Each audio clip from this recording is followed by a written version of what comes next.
Land of power, land of might, exceptional rage, endless fight, patriot bulldozer, leading the way, crushing all foes, making them pay. Flag in hand, fury in eyes, screams of pride, ignoring lies, iron grip, ruthless and cold, American dream, fierce and bold, bow before the storm, unstoppable wave, marching forward, no soul to save, bulldozers wrath, tearing apart, exceptionalism, fire in the heart, no retreat, no surrender, bulldozers force, a savage offender, red, white, blue, burning bright, in the chaos he finds delight, blazing trails of destruction left, in the name of the blessed, the theft, freedom's price, a crimson blade, bulldozer, savage again, legend made, bow before the storm, unstoppable wave, marching forward, no soul to save, bulldozers wrath, tearing apart, exceptionalism, fire in the heart.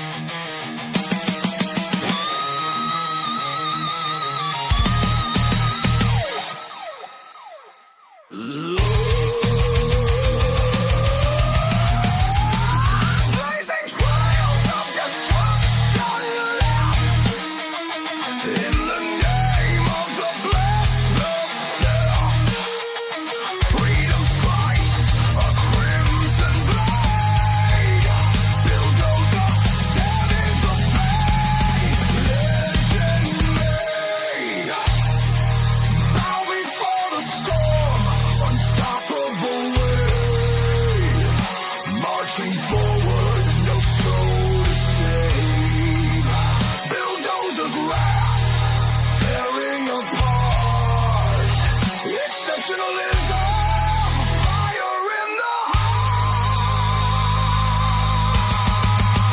heart.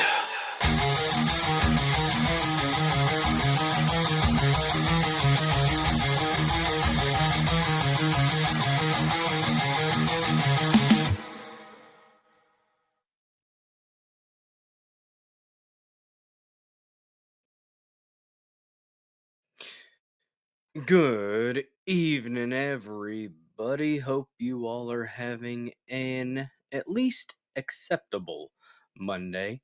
Back to the grind after a 3-day weekend. I thought about taking today off, but you know what? I powered through it. Welcome to the Dozer Den, everybody. If you have not yet smashed the like button, go ahead and do me a favor and give that like button some attention. It's a very, very important button. If you haven't yet followed the channel, go ahead and give this channel a follow. I stream Monday, Tuesday, Thursday, and Saturday at 9:30 p.m. Central. We usually cover about 3 to 4 news topics. Then I usually have a bit of a palate cleanser at the end. On Saturday streams, though, they're a completely different story. We may have one topic, maybe just doing some chit chat. But while we're doing that, it's usually not a very serious one. While we're doing that, we take music video requests on Saturday for the Dozer Den DJ Hour. You can rock out with your cock out, jam out with your clam out. Those are the only two options. If you happen to be intersex, well, pick a lane, dang it. And thank you so much, Sterling, for the raid. Common censored the info infantry. Much appreciated. Good to see everybody. Giggity, giggity. And if you're wondering what this is atop my head, well, let's back up a little bit. Oh, guys, I match Trump. I match my Bobble Trump. Bobble Trump has a dunce cap. Bill Dozer also has a dunce cap today. Okay, I felt like it was fitting. We needed to match. I might have to have Lady Dozer reinforce this for whenever yeah, there are going to be some conspiracy theories. It's fraught with conspiracy theories. But this is my aluminum foil dunce cap to match Bobble Trump's dunce cap because he deserves it right now. And you know what, guys? I'm just going to be real honest with you. I deserve the dunce cap tonight as well.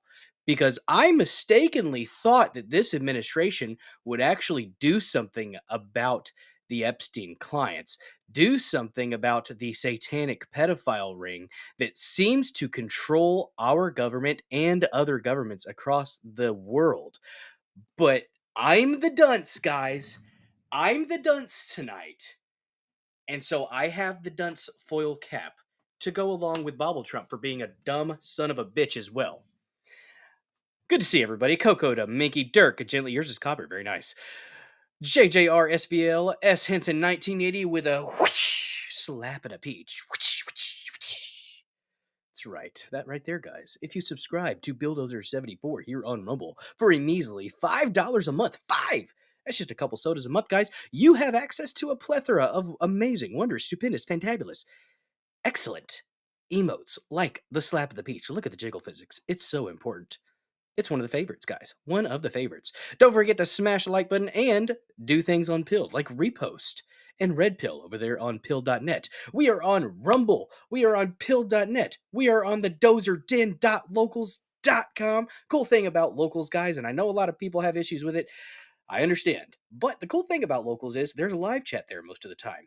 I keep a live chat open 24/7. And if you're a paying member, you can contribute to that live chat and you can post things that you find interesting in the community. And you can also comment underneath the posts that I do put in the community. I am going to start trying to make a little bit more locals exclusive content, maybe. It's a thought anyways. But I am a Rumble premium creator, so we are going to have some premium stuff tonight. That's right. That's right, Coconut Mickey. Yeah, you can finally smack at that peach. You got gifted a sub. Hell yeah. Very, very good. Oh, you got Mercury cap. I don't know about Mercury. I think I might get rid of the Mercury there. S. Henson. What's up, TV Green? Good to see you, man. Guys, thank you so much for joining. Don't forget to smash the like button. Don't forget you can comment in the comment section because commenting is caring here in the Dozer Den. And, I did forget to mention that you can subscribe on Pill.net as well to those who are able to. And if you want to contribute in a way directly to the Dozer Den, you can use a Venmo or Cash App. Look at that. There's an official little thing over here. How about you? Look at that. There's a QR code. If you want to donate directly to the Dozer Den or Rumble Rants or gifted subs, we had an amazing stream on Saturday. Went for 6 hours, guys, because we have ourselves a damn good time on Saturdays. Don't forget to share this. Smash the fucking buttons. Don't forget to share this stream out with your loved ones, your friends, your family, your ex-girlfriends, boyfriends, Zers, and friends. I'm not judging. Just keep it consensual between adults and preferably behind closed doors. That's right. Yeah, you can post stickers. Pretty much gifts. They're gifts. That's what they are. They're pretty awesome, though. Thanks for the support over there on Pill.net, JJR. We also have a monthly supporter, Chops ITMC, over there on Pill.net. Much, much appreciated. Evidently, Farcical, Bongino, and Cash will do 0 about the Five Eyes Pitter Ring. Suck on that. We the people. Fuck off. Yeah, that's right. That's right. And that is going to be our first topic. That is going to be our first topic tonight. We are going to discuss, we're going to talk about that. And I actually learned the news yesterday when I was on stream with Gina, um, Mom's Mysteries and Mayhem here on Rumble, worth a follow. Um, I was on with her last night for her pre-birthday stream. Her and Sean's actually, because his birthday's today. Her birthday is tomorrow, technically. So they were doing like a Sunday pre-birthday stream, and so I got a lot of the ranting out. I'm not gonna say that I won't be ranting tonight. Oh, I forgot. I am streaming to YouTube today, just because I figured this is no one's gonna watch it, but you know what? I figured this is a very there's a lot to this topic, and I figured if there are a couple people that wanted to watch it on YouTube that haven't made their way over to the Rumbles yet, hey, if you're watching on YouTube, which you're probably not, come on over to Rumble. Follow me at Billdozer74. You can follow me on X at Billdozer74 __. We are at 3,915 followers there on the X machine. Not really sure why, but we are. So that's cool. Going to be hitting 4,000 at some point. Very nice. Very nice indeed. But yes, I get in fight with commies and cultists, guys, because if you right now, especially today, you know, God bless. I've said it before. I've made my stance known on the Q stuff. The Q stuff was a psyop. You got fooled into being complacent, and a lot of people turned it into a religion, and I think that's unfortunate. A lot of people turned the whole Q thing into the trust the plan. No, I only trust God's plan, and Q is not God. Trump is not God either, and that's why I'm going to be complaining about Trump most of the day today. And I will not be a sycophant. I've said that over and over again. If you want a sycophant, go watch somebody else. Because I'm not going to be a sycophant. I'm going to call balls and strikes. I'm going to hold people accountable in the best way that I can. In my own little Bill Dozer way here at the Dozer Den, I will absolutely call people out. And right now, this current administration is an absolute fucking failure on this issue specifically. You want to protect kids? That's, the cope is, Dan Bongino's posting, oh, we've got 200 pedophiles. We got 200 people that are reviewing child porn. Okay, you got the small fry. What about the big ones? Go to the big ones that are funding these movements, funding this evil. Go to the head of the snake, or you will never actually kill the beast. Kill the beast by going to the head of the snake. And in my opinion, right now, Mossad, CIA, MI6, the intel agencies, the FBI too, they are the head of the snake. And if we do not obliterate them in the most legal way possible, this will continue. It will never stop, and we will not have a republic. In my opinion, after today, it seems like our republic was severely damaged, if not fucking lost whenever they killed Kennedy. I don't want to say it was lost because I think there's still hope for it, but it's so bad. It's so very, very bad. Lord of the Reed's so mad about it that he wrote a song about it. Lord of the Reed, do you care if I share the lyrics of this song? This beautiful masterpiece that you've been slaving away on. It's actually quite good. I don't know how I'm supposed to sing it, but I'll read it. I might attribute my own notes to it. Who knows? If you're okay with that, Lord of the Reed. I will. It's about lampposts, guys. It's about lampposts. Thank you for sharing this stream out, Sterling. Much appreciated. Guys, if you haven't shared this to all the places that you frequent, let the people know. Let the Dozer Den grow, for we must welcome more killdozers here into the Dozer Den, guys. It's a killdozer army. Currently metaphorical. It's going to stay that way, most likely. But, we are 19 followers away, guys. 19. If you haven't hit the follow button yet, what are you waiting for? When we hit 19, or when we hit 1,000 followers, I think we might do a cigar and bourbon stream because I have a really nice Romeo and Julieta cigar. It was expensive. I was white trash rich. I spent money on it. And I don't have any more of my good bourbon. It's like a $60 bottle of bourbon. But I'll get more of that for the celebration stream for when we hit 1,000. You've already had to hit refresh 6 times, so sick of the freezing stuff. There's a lot of solar activity, I think, going on, isn't there? I don't know. The magnetic fields of the Earth are interesting right now, which is, this is attracting something, I think. Heat, mostly. My head is so hot right now. But I feel like if Bobble Trump deserves a dunce cap.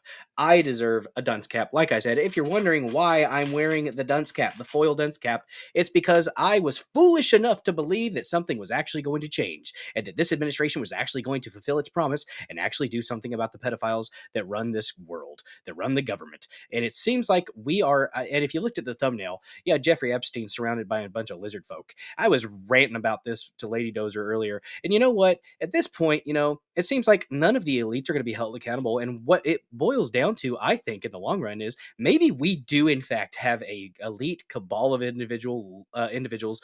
Maybe they're lizard people. I don't fucking know. But at this point, I wouldn't be surprised that if we had a bunch of freaking lizard people running the world that were waiting for our souls to be ripe so that they could be harvested. Like it's almost to that point. It is almost to that point. Fucking Christ.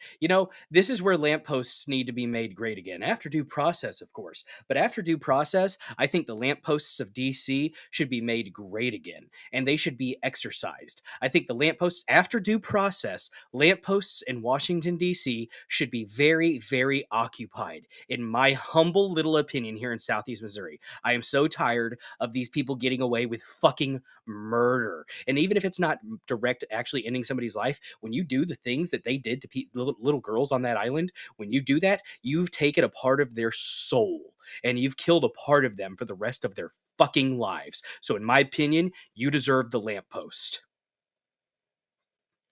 Speaking of lampposts, Lord of the Ree has provided us with a lovely song. A lovely song indeed. Let's check it out really quick. Let's look at the lyrics. What you got so far for us? The name of this song: Lampposts Exist. Verse 1.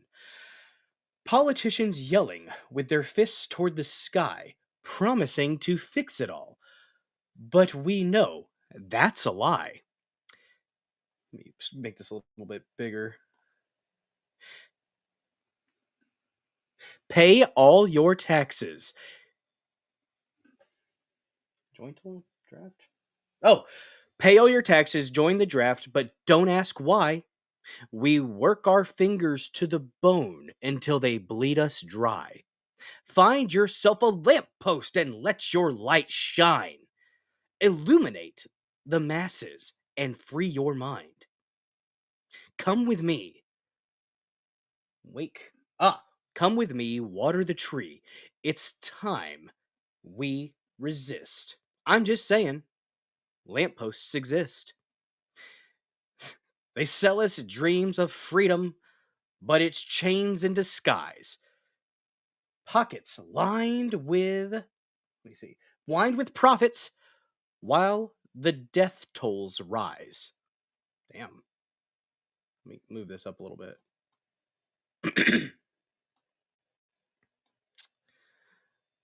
There we go. Circling the vultures in their bloody suits and ties. Good men doing nothing while the nation slowly dies. It's a solid song, dude. I look forward to hearing it whenever you get it done on Long Walks Music here on Rumble. Check it out, guys. It's a good song.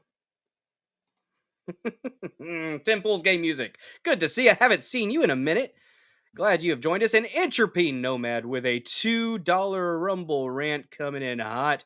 Turning the chat green. Thank you so much for the support. I appreciate the heck out of that. You made the kids happy. Much appreciated. Said, further proof we are ruled by the elite pedo lizard people. Yes, I would agree.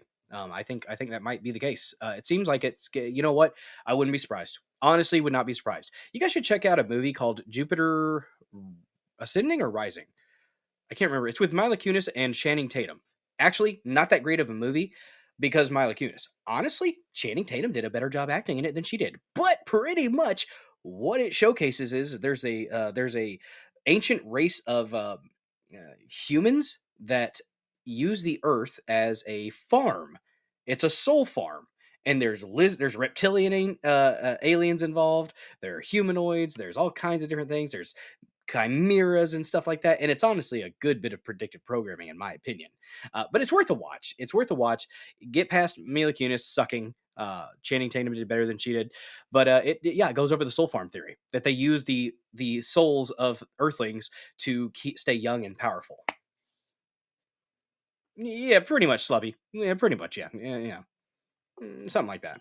I mean, I don't know enough about the Anunnaki to say that. Anunnaki to really say that, but maybe. It's Jupiter Rising, I think. Jupiter Ascending is a show about superheroes, I think. But Jupiter Ascending, yes. Thank you, JJR. Appreciate you. I see it. I see it. My bad. But yes, it's actually a good movie. Ooh, Sloppy knows about them. Yeah, it's a bunch of bullshit right now, and if you are still trusting the plan, I'm sorry, but I don't. You shouldn't right now. It's you should trust in God. That's where I'm going to put my trust. And yeah, Hecklefish, Hecklefish has made an appearance. Yes, I need to order one of those. I need to actually start watching the Y-Files. Sounds cool. But yeah, guys, I'm not happy. I'm not happy about where we're at. I'm not happy about the current state of things. I'm not happy about the memo coming out. The memo itself seemed like it might have been fake, and good logic. God bless him. What's up, Shma? Oh, this is actually my dunce cap, Shma. By the way, guys, if you have not followed Shma yet, only VTuber I watch. She's hilarious, and she has duckies. My duck is pretty cool. It makes the other ducks go out of the way because it shoots a little in its chest and then it goes explodes, and it's the duck dozer. But yes, guys, this right here is the foil dunce cap. I'm matching Bobble Trump with his foil dunce cap after this Epstein bullshit. I am the dunce for like I said, I've said it once or twice already, but I am the dunce right now for believing that they would actually do a damn thing about the pedophile elites. They're not going to. They're not. It's done. I'm black-pilled 100% on the intel agencies, and honestly, with this administration, I used to say maybe we'll get 60% of what we want. I'm down to 40. 40%. But then, wait, there's more. No accountability for the Epstein list, and you're going to get amnesty for the illegal aliens working with the farmers, and you're going to get amnesty for the illegal aliens working for the hotel industries, and in my opinion, that's the most insulting motherfucking thing I have heard yet about Trump. The hotel industries. So your buddies, you're going to let them keep all their fucking slaves in your buddies' industry, the hotel industry? Trump, go fuck yourself for that. And anybody that is carrying water for Trump on this bullshit, on that bullshit policy, after they pass the big beautiful bill, right? It's gonna be great. We're gonna deport the illegals. No, go fuck yourself, Americans. And guess what? You're radical fucking right winger if you think that all illegals should be deported. No, motherfucker. That's what you said in your goddamn fucking campaign. You said that we were gonna get all the illegals deported. But no, now that makes us radical right wingers if we want you to do what you said you were going to do. Fuck you right into the fucking sun, motherfucker. This is some bullshit. And if anybody carries water and is ball gobbling for this shit, you're a fucking dumbass. I have no respect for you if you're ball gobbling right now for the Cheeto Man, because this is bullshit. We're going to get about 30 to 40% of what we want, and the rest of it is Bush fucking light. It's fucking George Bush. The fucking meme of him transforming into Bush, that's what we're fucking getting right now, because he got a bunch of neocon fucking faggots around him that he's listening to yet again. He's doing it again. He did it the first administration, and he's doing it now. We started off fucking hot. I'm not gonna lie. It was pretty fucking nice, but now we're into the bullshit, guys. Now we're into the fucking bullshit. Ukraine? Oh, we're gonna send them more weapons. We gotta send them more. We gotta send them more weapons. Perpetual wars, not in the sandbox, but over there in Ukraine. Why not? It's gay. I'm fucking tired of this shit. Oh, shoot. Sorry about that. Spuds19864, thank you so much for the $1 Rumble Rant. Oh my gosh, guys, you know what that means? When we get a $1 Rumble Rant, it turns the chat blue. And it may be a little loud. So crank down the volume in 3, 2, 1.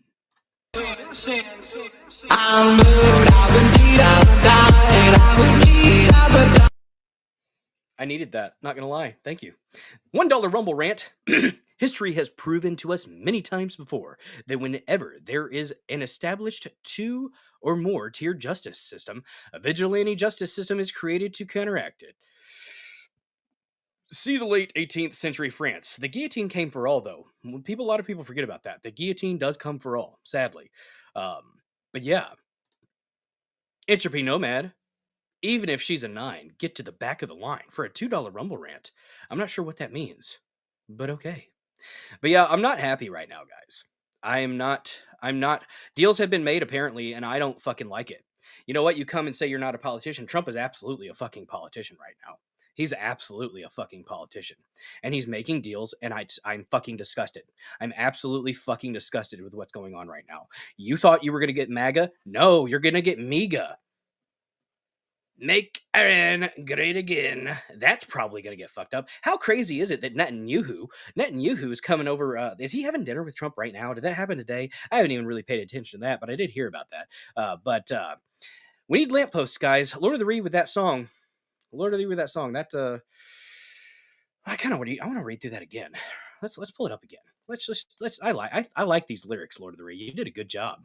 Damn good job. So, yeah, lampposts exist. Politicians yelling with their fists toward the sky, promising to fix it all. But we know that's a lie. Pay all of your taxes. Join the draft, but don't ask why. Work our fingers to the bone until they bleed us dry. Find yourself a lamppost and let your light shine. Illuminate the masses and free your mind. Come with me, water the tree. It's time we resist. I'm just saying, lampposts exist. They sell us dreams of freedom, but it's chains in disguise. Pockets lined with profits, while the death tolls rise. Circling like vultures in their bloody suits and ties, good men doing nothing, while the nation slowly dies. I like it. Good job, Lord of the Ree. Well done, sir. What's up, Castro? Good to see you. Guys, it's insane what's going on right now. Mega please. And if you're on the Q shit, where's that storm at? Where's the fucking storm? And if you're trying to cope like Judge Joe Brown was on Alex Jones, that what he's doing is he's using this to hold the deep state accountable. Prosecute their asses. That's a good way to hold them accountable. Kick them out. I don't care. And people, they were talking about this on Timcast earlier, and I said this before this. If, people will counter. People will say, well, we can't let all this information come out because it would cause the system to crash and burn. Good. If this causes the federal government to crash and burn, if this causes the economy to crash and burn, if our system is built upon pedophiles being able to abuse children, then it doesn't deserve to persist, and it needs to fall. It needs to crumble, and I absolutely will be accelerationist about this. And I will protect my little castle and my little kingdom as best I can, but I am absolutely for an abolishment of the federal government if it is currently built on a fucking pillar of pedophiles. Pillars of pedophiles should not support the system. That is not what should support our society. And if it is, it's a society not worth having. If you're telling me that holding pedophiles accountable is going to cause the economy to crash, yay! Hooray! Fuck it all! A phoenix shall rise from the ashes, damn it! That's where I'm at with this. That's where I'm at. Deceptions. Dirk, I have no idea. I hope Trump throat punches BB for trying to drag us into more shit. He's not. No, he's not. Dirk, I think he and BB have had problems. I do. But Jonathan. So this is what TDS in the making looks like. I'm kidding. Incredibly frustrating watching all of Trump's bad habits take over again. After it lasted for it was a good run for about a few months there, guys. But he's back to being the Trump one from Trump one. The first Trump administration is back in full force right now. You got pieces of crap like Lindsey freaking Graham.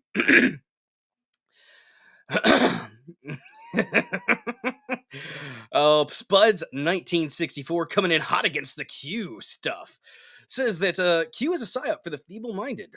Don't forget your devil lunatic secret squirrel decoder ring as well. And that was another $1 Rumble rant. And we have to feel the blue. It's a little loud, but I have a good time with it.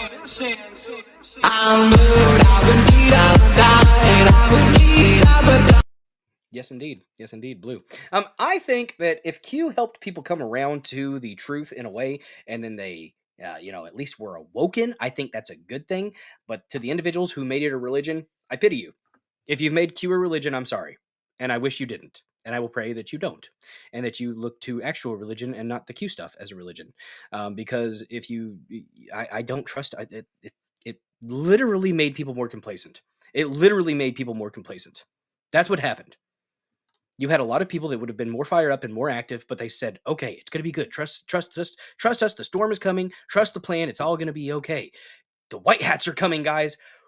Those hats are dingy as fuck by now if they were white. I'm just saying. I'm just saying.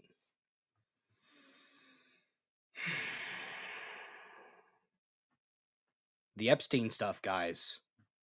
Absolutely disgusting. Second topic that we're going to get into, though, Texas floods. Fucking tragedy. A lot of kids have died. We've got some heroes, though.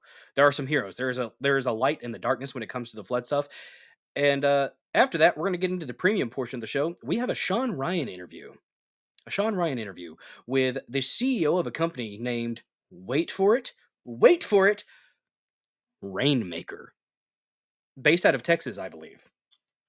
And that's what's going to be the premium portion. We might do a little bit of it in the free portion, but if you haven't clicked the premium button, it's right down there, and I am in the creator program here on Rumble. So if you want to pay $9.99 for at least a month, I'm not even saying you necessarily have to re-up, but I mean, it's up to you. But if you want to get rid of ads and you want to have access to a wealth of premium content across this platform, not only here in the Dozer Den, but over there in Mug Club, for Timcast, for Redacted, for the Quartering, I think at some point. A lot of Russell Brand, he does some premium content. It's all over the place. I think in a lot of ways he still is on our side, Layla, but he is absolutely influenced to the utmost by the neocons like Lindsey Graham and John McCain alike. Like Dan Crenshaw is probably tickling Trump's balls right now. I'm just saying. That's how I feel right now. But yeah, where are the white hats? Arm up. We are the white hats. Oh well, you got to be careful there. I had a really good shoot with my brother the other day at on the 5th on Saturday. We were out shooting our guns and blowing things up and riding four-wheelers. I burned the hell out of my freaking my leg on the exhaust though. I was wearing shorts and I leaned when I was turning. I was doing a hard turn to the left, and my left leg leaned right up against the freaking exhaust, and I swear I heard a tsh, and I got some blisters. It's like a second-degree burn. It doesn't feel good. But yes, Layla, I am not happy with Trump right now. He is an absolute disappointment on this issue, and I think we might get 30% to 40% of what we actually want. That's where I'm at. But yeah, a lot of people do excuse away. And I can't stand that. You have to hold people accountable. You have to criticize when necessary. This is a situation where we should be criticizing the fuck out of Trump. We should be criticizing the fuck out of Trump. It's inexcusable. I was so proud. I was so proud of D-Day Cobra, Jeremy Prime from Geeks and Gamers. He's going hard, and he's criticizing Trump. And I was just like, you know what? I'm proud of you. And he posted, he's like, all these people are saying, I'm glad you're criticizing Trump. I've criticized him multiple times. If you criticize him, it's in the lightest way, and you usually ball gobble though, bro. Like, just gonna be honest. He's not gonna date you. Ugh. God, Trump's left nut is being socketed where Kramitz used to be. No. Have you guys heard my theory about how I think Dan Crenshaw actually lost his eye? Because I don't like to give him the honor. I think Dan Crenshaw probably lost his eye because he's a nasty son of a bitch that probably didn't wash his hands after he took a particularly nasty crap, and then he went to scratch his eye or rub his eye, and then he got a severe case of conjunctivitis, aka pink eye, and that caused him to lose his eye, and that's why he has an eye patch. That's just my opinion on Dan Crenshaw. Fuck Dan Crenshaw, eye patch McCain, douchebag. I don't like him. I don't like him at all. Let me look through something really quick. I'm going to try to find this. Since we're talking about Dan Crenshaw, let me see if I can find this really quick. I'm going to scroll. Guys. Give me a sec. Let me see if I can find it. Where did it go? This thing that I want to show. It's an X-ray image, I believe, of Dan Crenshaw. Maybe this one. Nope, not that one. Let me see if I can find it. You guys are going to enjoy it if I can find it. Oh my, I've got so many notifications. I might have to go to my bookmarks. Not that. I was posting memes because somebody asked for your dankest memes, and I had a pretty dank one on Dan Crenshaw. Um, Let me see. Maybe this one? No, that's the Randy Savage one. Although this is actually pretty good. This is fitting. This is a good meme. This is me. This is me right here. So when someone asks how much I love America on the 4th, when someone asks, well, in general, and when someone asks how much I love our government, V from V for Vendetta. Mm-hmm. Mm-hmm. That's how it is. That's how it be, guys. That's how it be. But yes, I think the Mossad, the CIA, the MI6, I think they're all, I think mostly Mossad at the top is mostly responsible for the for the Epstein stuff. And it's a damn shame that we seem to be ruled by foreign interests on a regular basis. I don't know. I really don't know what we do about that other than make our voices heard and pray. That's where I'm at. The serenity prayer, guys. God grant me the serenity to accept the things that I cannot change, the courage to change the things that I can, and the wisdom to know the difference. Here in a second, I'm going to pull up the rest of that because there's actually more to that prayer. A lot of people don't know that. And if you've never, when I interned in college, I sat in on a few AA meetings, and I had never heard the second part of that. I'd heard the first part, and there's a whole nother part to that prayer. So I'm going to share that with you guys here in a second. If I can do a little bit more scrolling, bear with me here for a moment, and I will find it. I will find you, and I will share you. You beautiful, beautiful meme. Oh, dang it. You know what? Here's what I'll do. Because I have this meme. I will post it really quick in the Discord. That's what I'll do. That's a lot quicker. We could have saved ourselves a couple minutes. Oh yeah, I haven't posted it there yet. Yes. Give me a sec. Give me a sec. It's a good meme. It's worth the wait. I think it is. Hopefully you will too. Mm-hmm. Ah, there it is. There it is. Okay, so the Discord link is in the description, by the way. It's a fun place to hang out. We have a bunch of different channels there. Guys, Dan Crenshaw, in my opinion, is not a very good person. And where did I put that? Did I put it in memes? Yes, I did. Yes, I did. Here's Dan Crenshaw's X-rays. I don't know if you guys. This is super serious. This is very solemn.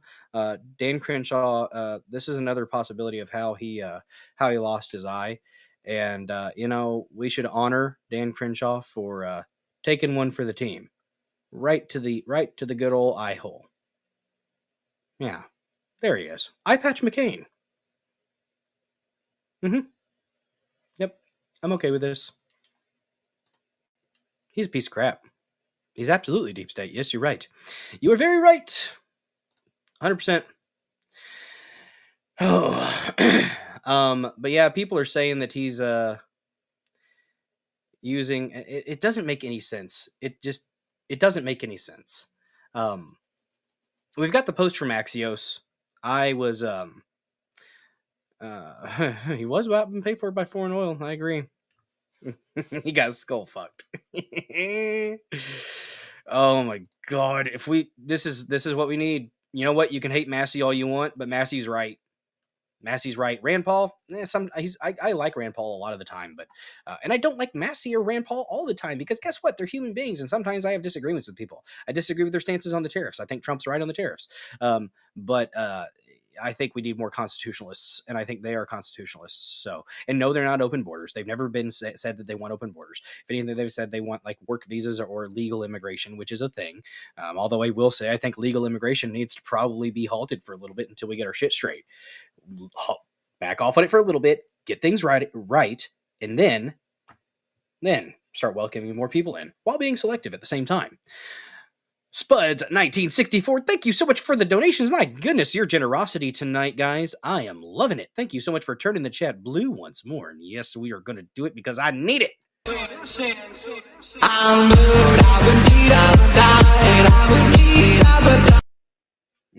I need to make it longer and quieter. My most famous spudism. All politicians, to a degree, are corrupt. Unfortunately, you have to go with the crook you trust the most. And that's the thing. I mean, I was talking about that on Gina's stream, Mom's Mysteries and Mayhem last night, with Shawn and Daniel Clancy, and Darnell was on for a little bit too. And Jay was on too.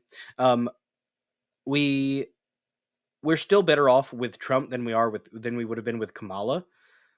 And there have been a lot of wins in this first, 6 months or so, but this is one that is particularly fucking sad, and frustrating, and blackpilling on Intel. I was already pretty blackpilled on blackpilled on the Intel agencies after that disaster of an interview between with Bongino and Patel and Maria Bartiromo.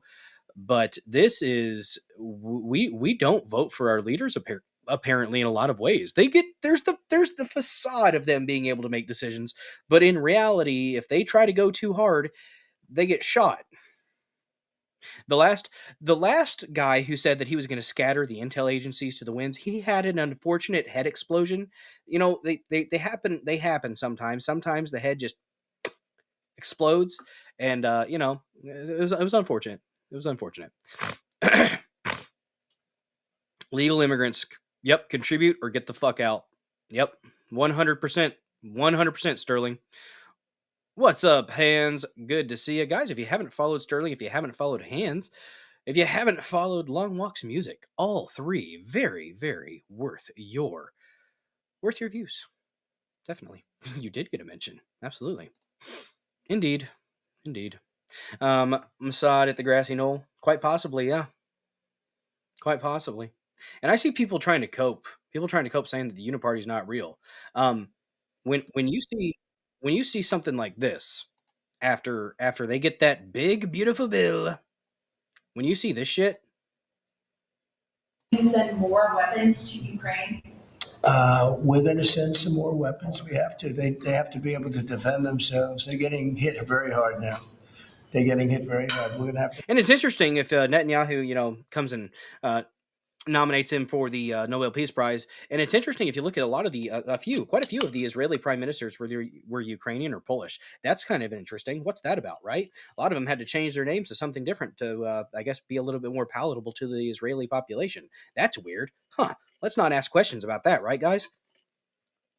It's not like that whole state's been orchestrated and puppeted in certain types of ways to influence the world in certain types of ways or anything.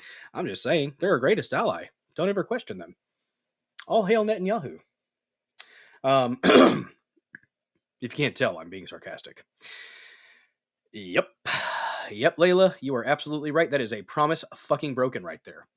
That is a promise broken. And if you believe, guys, well, real quick, I'm getting ahead of myself. Let's get into the Axios article that was released. It was leaked last night. Let's get into it. We'll read through the memo, actually, because that's what I want to do first, and then we will have my responses to it, because I have responses, guys. I do.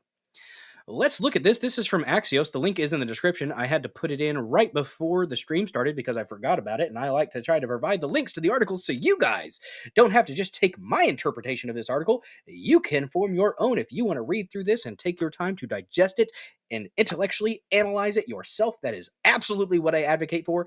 Sometimes, guys, I'm wrong, and I love it when somebody lets me know if I'm wrong, because I'd rather be corrected than keep looking like a jackass. So, thanks to those who have provided correction in the past. I appreciate you. Let's look through this, guys. Turns out, apparently, the DOJ and the FBI conclude the Epstein just didn't have a client list and just died by suicide. Yeah, it just wasn't there. It wasn't there. It wasn't there, guys. Not at all. Not at all. Yep. I feel over there on Pill JJR. I almost said Chops instinctively because he's usually the one over here.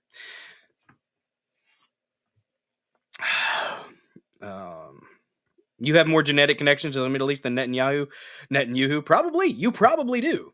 You probably do. You know, look into the differences in there's a lot of interesting stuff there with the Ashkenazi and Sephardic compared to not. It's interesting. It's interesting. I'm not as well versed in it as I should be, but it's something honestly that doesn't take up that much of my my brain space. But I understand I understand why it's a problem for sure. President Trump's Justice Department and FBI have concluded they have no evidence that convicted sex offender and disgraced financier Jeffrey Epstein blackmailed powerful figures, kept a client list, or was murdered, according to a memo detailing the findings obtained by Axios. The administration is releasing a video in both raw and enhanced versions that it says indicates no one entered the area. We'll take a look at that in a second, of the Manhattan prison where Epstein was held the night he died in 2019. The video supports a medical examiner's finding that Epstein died by suicide. You want to talk about the other one where it said it's impossible for him to have broken his hyoid bone in 3 different places? You want to talk about that inconvenient one, motherfuckers? No? Huh. Weird. Why it matters. The findings represent the first time Trump administration has officially contradicted conspiracy theories about Epstein's activities and his death, theories that had been pushed by the FBI's top 2 officials before Trump appointed them to the bureau, and they just magically shifted their perspectives, guys, because fuck you, you radical right-wingers. Don't you dare question the narrative. What's up, JDL37 and Sanglant86? Good to see everybody. If I haven't said hello to you, hi there. Welcome to the Dozer Den. I stream Monday, Tuesday, Thursday, and Saturday at 9:30 p.m. Central. Weekdays, we do newsy stuff. And I have a palate cleanser at the end, typically. We'll have a few sprinkled throughout the stream, I think, maybe, because they might be needed. But Saturday streams, it's all about the music, guys. And maybe an esoteric topic or two, or just chilling. I wonder if my YouTube... I'm actually streaming to YouTube tonight. I wonder if it's going to get banned. I don't care. I figured it, to the few people that may watch on YouTube, hey, the information's getting out there. Follow me on Rumble. That's where I do most of my stuff. This is going to be probably like my only live stream I do to the CommuTube. So, for a long time, unless something like, unless I deem it like worthy. If they don't want the live streaming content there, then I usually don't want to put it out there. So, yeah. Yep. I will try to remember to do that, Sterling. I appreciate you. It is a little loud. Let's see. So, as social media influencers and activists Kash Patel and Dan Bongino were among those in MAGA who had questioned, MAGA World who questioned, like it was just MAGA? Fuck you, Axios. The official version of how Epstein died. Patel and Bongino have since said Epstein killed himself, but it has become an article of faith online, especially on the right, that Epstein's crimes also implicated government officials, celebrities, and business leaders, and that someone killed him to conceal them. Yeah, there's that. The logic is there. It's not like it's not illogical. Like this. God, I hate these people. I hate the media so goddamn much. And yes, I hate most of the media, just in general. Not even just corporate media. Most of the media, you're a bunch of fucking alcoholic shitheads that have, like mommy and daddy issues that you probably should have just gotten your asses beat a little bit more in school. Honestly, a lot of you in the media, you're just a bunch of little snarky cunts. Just gonna be honest. Let's see. The memo says no one else involved in the Epstein case will be charged. Epstein's associate, Ghislaine Maxwell, is serving a 20-year sentence for child sex trafficking and related offenses. Who were they trafficked to? Although Good Logic did say, and I didn't know this, apparently Ghislaine wasn't found guilty of trafficking to other people. Apparently the prosecutor, Maureen Comey, involved in the first Epstein prosecution, Ghislaine's prosecution, and Diddy did not go after the other clients. Just looked. That's right, Jade. I am right there. We need 19 more followers here, guys. 19 to get to that beautiful 1,000. And if you have not yet created a Rumble account yet, do it now. Takes you like 3 minutes, maybe 5. Lady Dozer did it. She created a Rumble account just to support free speech, guys. That's what it is. Layla. Oh, man. Let's see. Zoom in. According to the memo, investigators closely examined the footage of Epstein's Manhattan prison cell between around 10:40 p.m. on August 9th. It's not the prison cell, though. It's not the prison cell. They don't have that footage. This is actually, the footage they put out is not of the prison cell. It's of the cell block. So there's other people there. They got the footage of the block and they're acting like this is something huge. But it is something interesting. We'll get into that in a second. There's a minute missing between 11:59 and midnight. When it hits 11:59, boom, goes right to midnight. You just miss it. Just go on. Don't worry about that minute. Don't worry about that minute at all.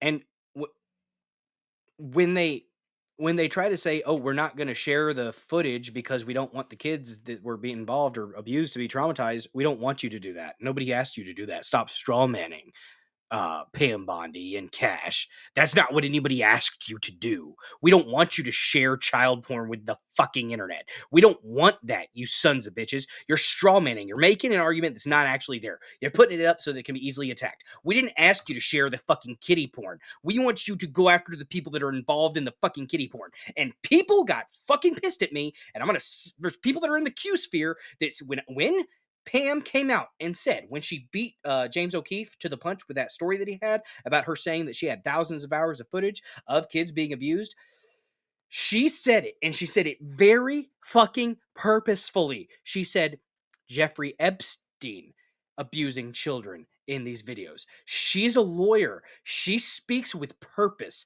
She said it that way, and I called it out then. This was like a month ago. I called it out then that they weren't going to go after anybody else. They were just going to focus on Jeffrey Epstein. And my, oh fucking my, am I happy that I'm right? No, I'm not. I'm very upset that I was right about that. But I was fucking right about that. To any of the people in the Q sphere that said I was being a little bit too paranoid and I should just trust the plan, go fuck yourselves. Eat that shit for a little bit. Fucking, it infuriates me. There are very well-meaning people that are very intelligent, in my opinion, that get stuck on that Q shit, and it makes you fucking stupid. I don't fucking care. It's fucking retarded. Go off with it. Because where's the fucking storm? Is this the storm? Because I don't like this type of storm. If this is the storm that you were promised, it's fucking gay. It's really fucking gay. I'm not happy tonight, y'all. I'm not happy tonight. This is some bullshit.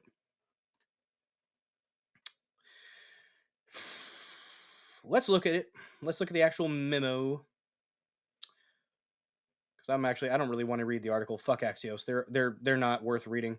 How do I make this bigger? Fit width? Maybe? No. I'm gonna click something. We'll see if it does it.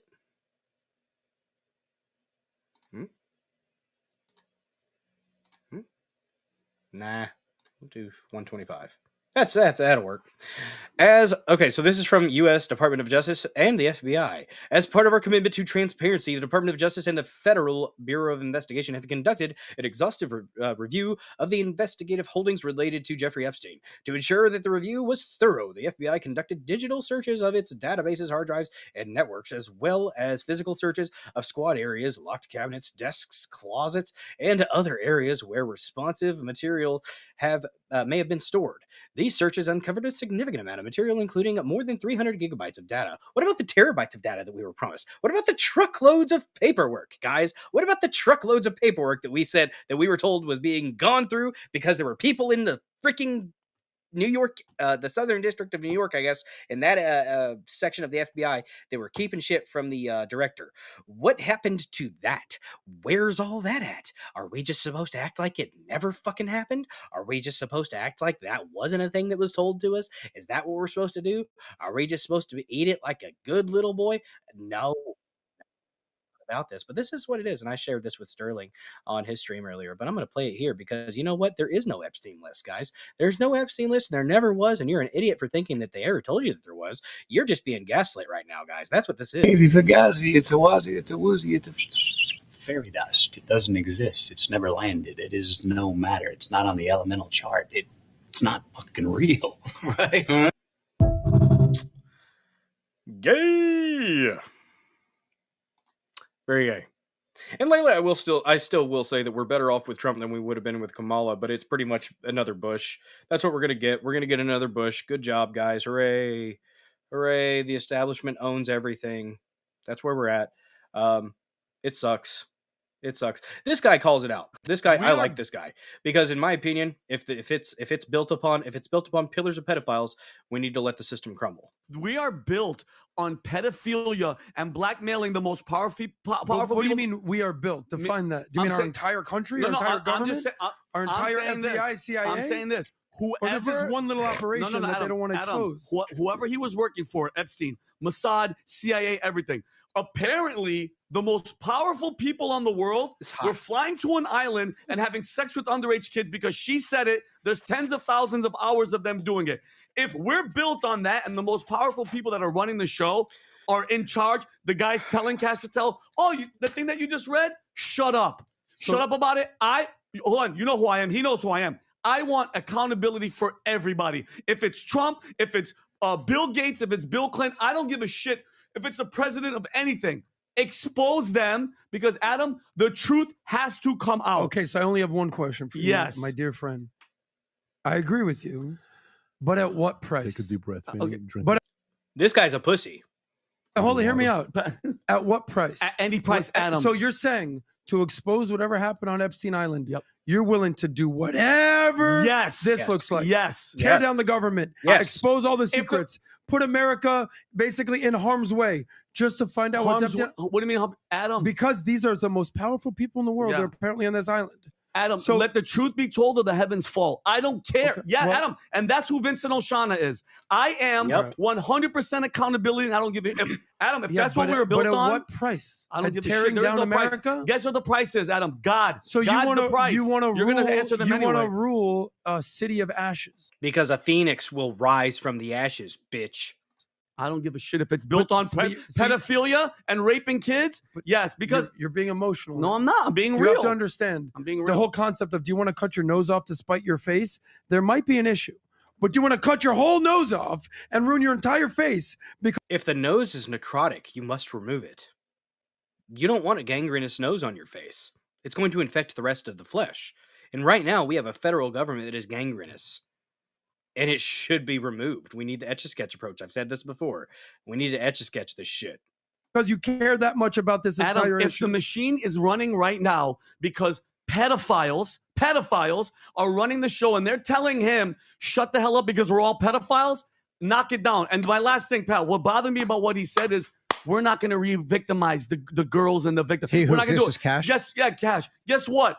Nobody wants to see any girl. I don't want to see any kids, Nobody male, did. boy, Nobody underage. ever did. Blur them out. But who's the guy that's touching them? Who's the guy that's molesting them and raping them? This is a horrible just Jeffrey argument. Epstein. It's absolutely For ridiculous. thousands of hours. It was just Epstein, guys. Nobody else. Thousands of hours. Thousands of hours, guys. That's what it was. Just Epstein. Just Epstein. Yep. It's necrotic, and it has to be dealt with as such. If the system is built upon a pillar of pedophiles, then it needs to fall. We don't deserve the society. If that's what society is built on, I don't fucking want it because it's honestly a lie. It's a fucking lie. If you're okay with that, if you're okay with the status quo, I guess you're complacent enough and you're medicated enough and I guess you're okay with it enough. You've got, your belly is full and the stadiums are packed and there's, the gladiators are fighting, right? You got your bread, you got your entertainment. Yeah. Let's get a little bit more into this really quick. Read through the actual memo. So you guys, if you haven't read through it, here it is. We started off, we only made it through one sentence, I think. No, we didn't. We got to the first paragraph. The files relating to Epstein include a large volume of images of Epstein, images and videos of victims who are either minors or appear to be minors, and over 10,000 downloaded videos, and images of illegal child sex abuse material and other pornography. Teams of agents, analysts, attorneys, and private and civil liberties experts combed through the digital and documentary evidence with the aim of providing as much information as possible to the public while simultaneously protecting the victims. Much of the material is subject to court-ordered sealing. Why? Let's get the people who are the perpetrators out. Get the pedophiles out on Front Street. Only a fraction of this material would have been aired publicly had Epstein gone to trial, as the seal served only to protect the victims and did not expose any additional third parties to allegations of illegal wrongdoing. Through this review, we found no basis to revisit the disclosure of those materials and will not permit the release of child pornography. Oh, you're just so good. Look at you. You're so honorable. Nobody fucking asked you to do that, assholes. Stop it. Fucking stop it. This systematic review revealed no incriminating client list. We've been told over and over again that there was a list of clients, or at least, here's the thing, even if there's not a physical list, you had people that you were serving, that you were providing these children to. You know about it.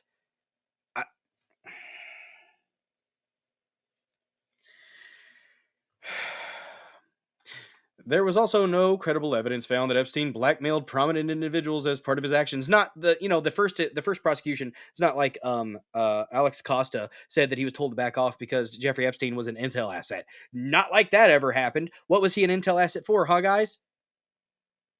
Do we want to talk about that? Do we want to talk about what he was an intel asset for? Because he admitted he was an intel asset. That's what he told Alex Costa in the first prosecution, where he got that sweetheart deal down in Florida, I think, right?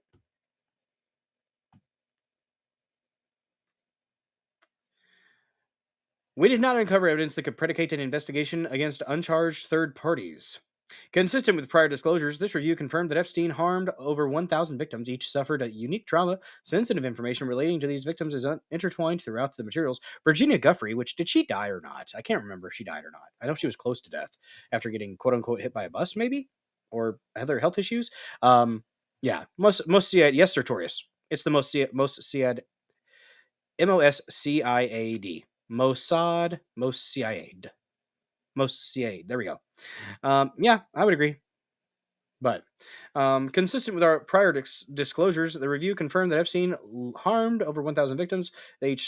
So this includes a specific details such as victim names and likenesses, physical descriptions, places of birth, associates, and employment history. Do you guys remember there were boxes of DVDs and like VHS tapes that were found? They took pictures of them on the island. Like, they found these. They were there. And you're telling me that this was all just Epstein.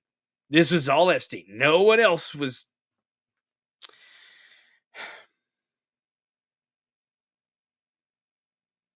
One of our highest priorities is combating child exploitation and bringing justice to victims, perpetuating... No, it's not. No, it's not. You don't want to bring justice. Because if you wanted to bring justice, you would go after the people who perpetrated on them. The perpetrators. That's who you need to go after.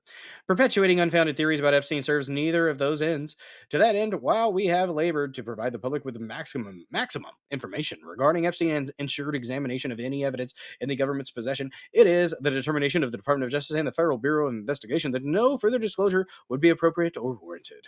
After a thorough investigation, FBI investigators concluded that Jeffrey Epstein committed suicide in his cell at the Metropolitan Correctional Center in New York on August 10th, 2019. This conclusion is consistent with the previous findings, including the August 19th, 2019 autopsy findings of the New York City Office of the Chief Medical Examiner, the November 2019 position of the U.S. Attorney's Office for the Southern District of New York in connection with the investigation of federal correctional officers responsible for guarding Epstein, and the June 2023 conclusions of the DOJ's Office of the Inspector General.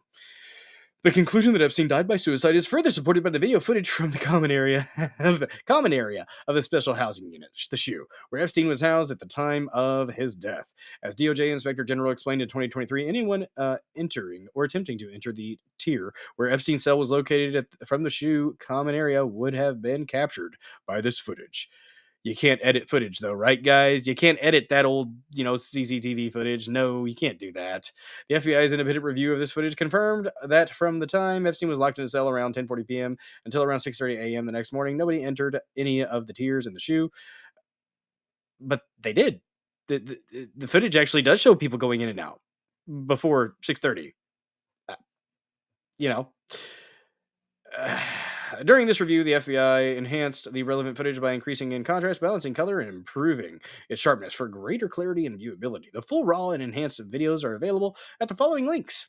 And, the link will be in the description. I'm not reading through the rest of this article because Axios is gay and lame, so fuck them. no, not we'll start that yet. That's for the premium hour.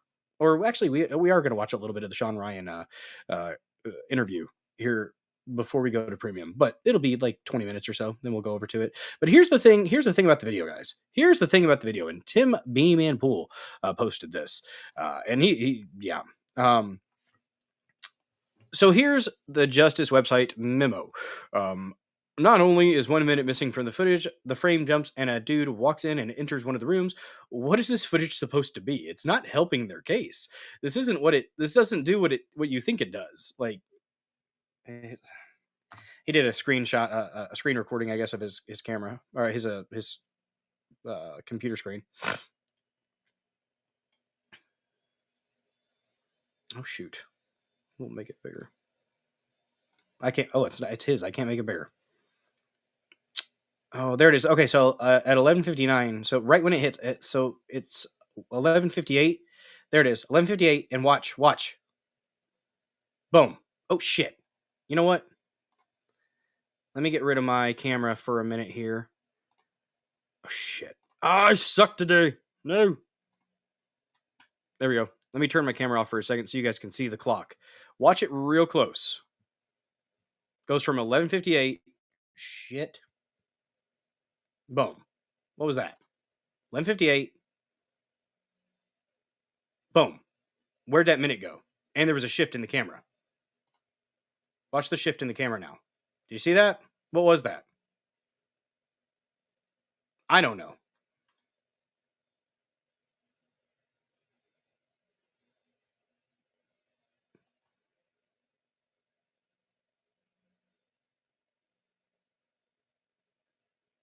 And the trash can moves. And there's a guy that goes in. Like, what? Somebody did enter the shoe. It's at 12:01. Shift change, maybe? I would think it's shift change.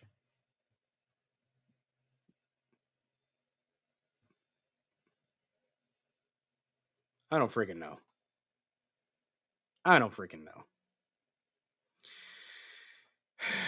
But I mean, that's 12:02 a.m. on 8/10. So somebody did enter the shoe. Like, is it special housing unit? It's the hole pretty much where they can do better observation. So he entered. Directly contradicts what you said. Somebody did. It was just a guard. So, and that was a big feller. Don't the comms reset to midnight at 11? Right at 11:59? I don't know. I know in past lines of work, they didn't do that on my end. We went all the way to it.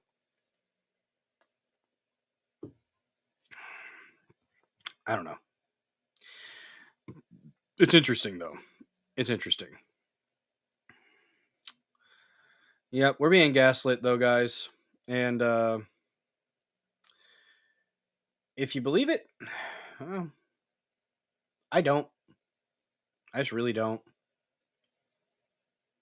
And I think that, like I said, I think we might get 30% of what we want from this administration.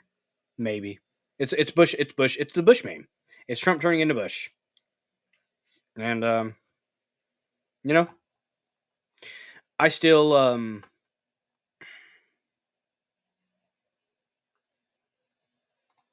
Sartorius, I applaud your optimism, but I don't have it. I'm blackpilled on this case, and I hope that you're right.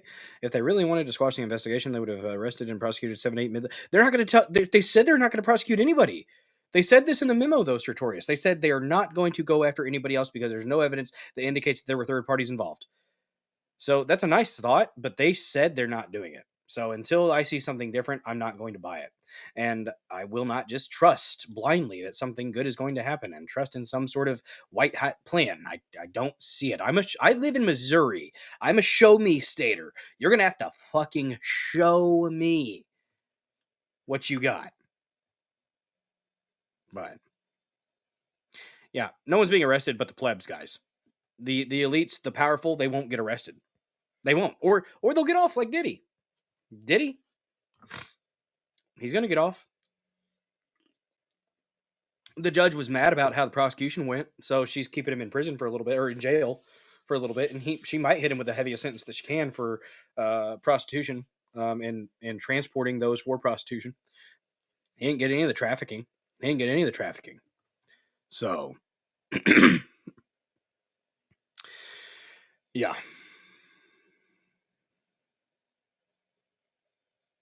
I missed the upper right corner.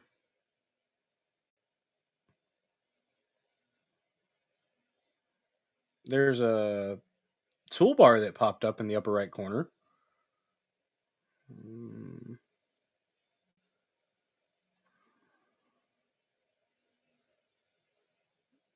I'm not seeing anything in the upper right corner.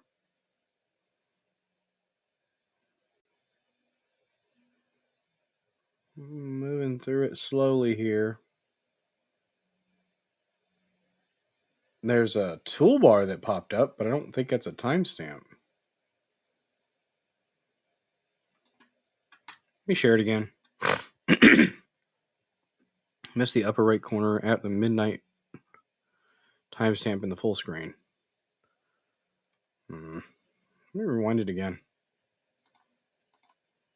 Oh, shit.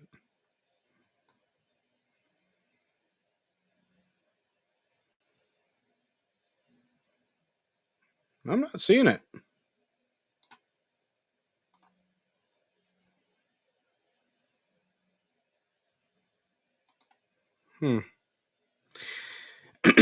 Yeah, I see this the toolbar up there, but I don't know.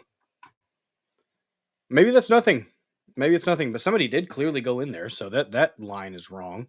Somebody actually did go in there, so I don't know. I don't know. We got more stuff though. We got stuff. We have countering things to do. This right here. Really quick though. Really quick. Let's do a brief little funny here. Brief funny. Just to lighten things up, guys, because we like laughter here in the Dozer Den. Shark attacks in the United States of America. All on the coast. What the fuck, Utah? What are you doing, Utah? Why? I'm assuming it's an aquarium. Or an error. One of these things is not like the other. One of these things is red when it shouldn't be. The fuck, Utah? Why do you have a shark attack? Why? We have a thread from Vigilant Fox on the X Machine, worth a follow. They have some really good threads. I enjoy them. So we're going to go through this thread with you guys. Caroline Leavitt, and, it's pretty pathetic that they put it on her. They're doing it like the Biden administration did with Karine Jean-Pierre. And you knew Karine Jean-Pierre didn't believe some of the shit they were telling her to say, but she had to say it. So, it's an SNL land shark. No. Was he in the room through the door the guard entered? No, that I don't believe is the case. That was the housing unit, the special housing unit, SHU. And so that was the cell block. So he went in. That was the entrance to the cell block. So the cells were in there, from what I understand. So his actual cell, well, shit. Let me show you real quick. It should be in my notifications. Go up. We'll do a mention. They did not mention me. Damn it!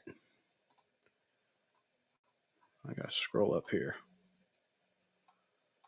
Oh, here we go. Go over to the scroll bar.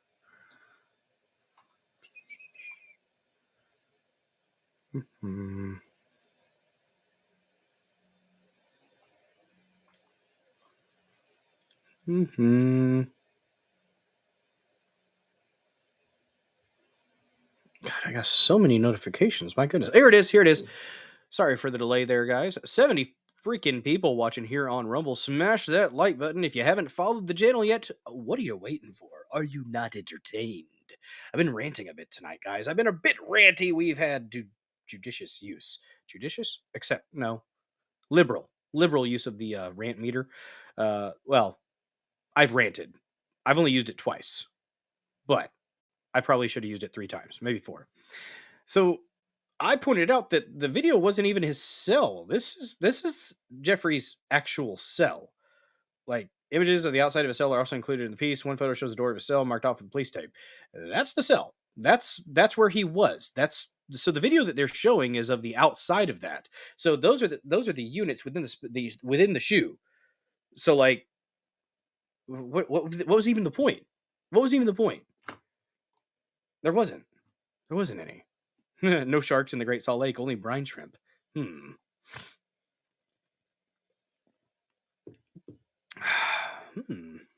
Interesting.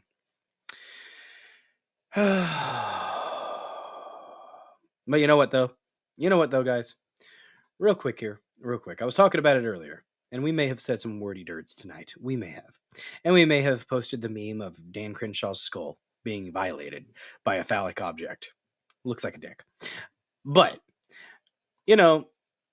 one thing that I'm trying to remember is the Serenity Prayer.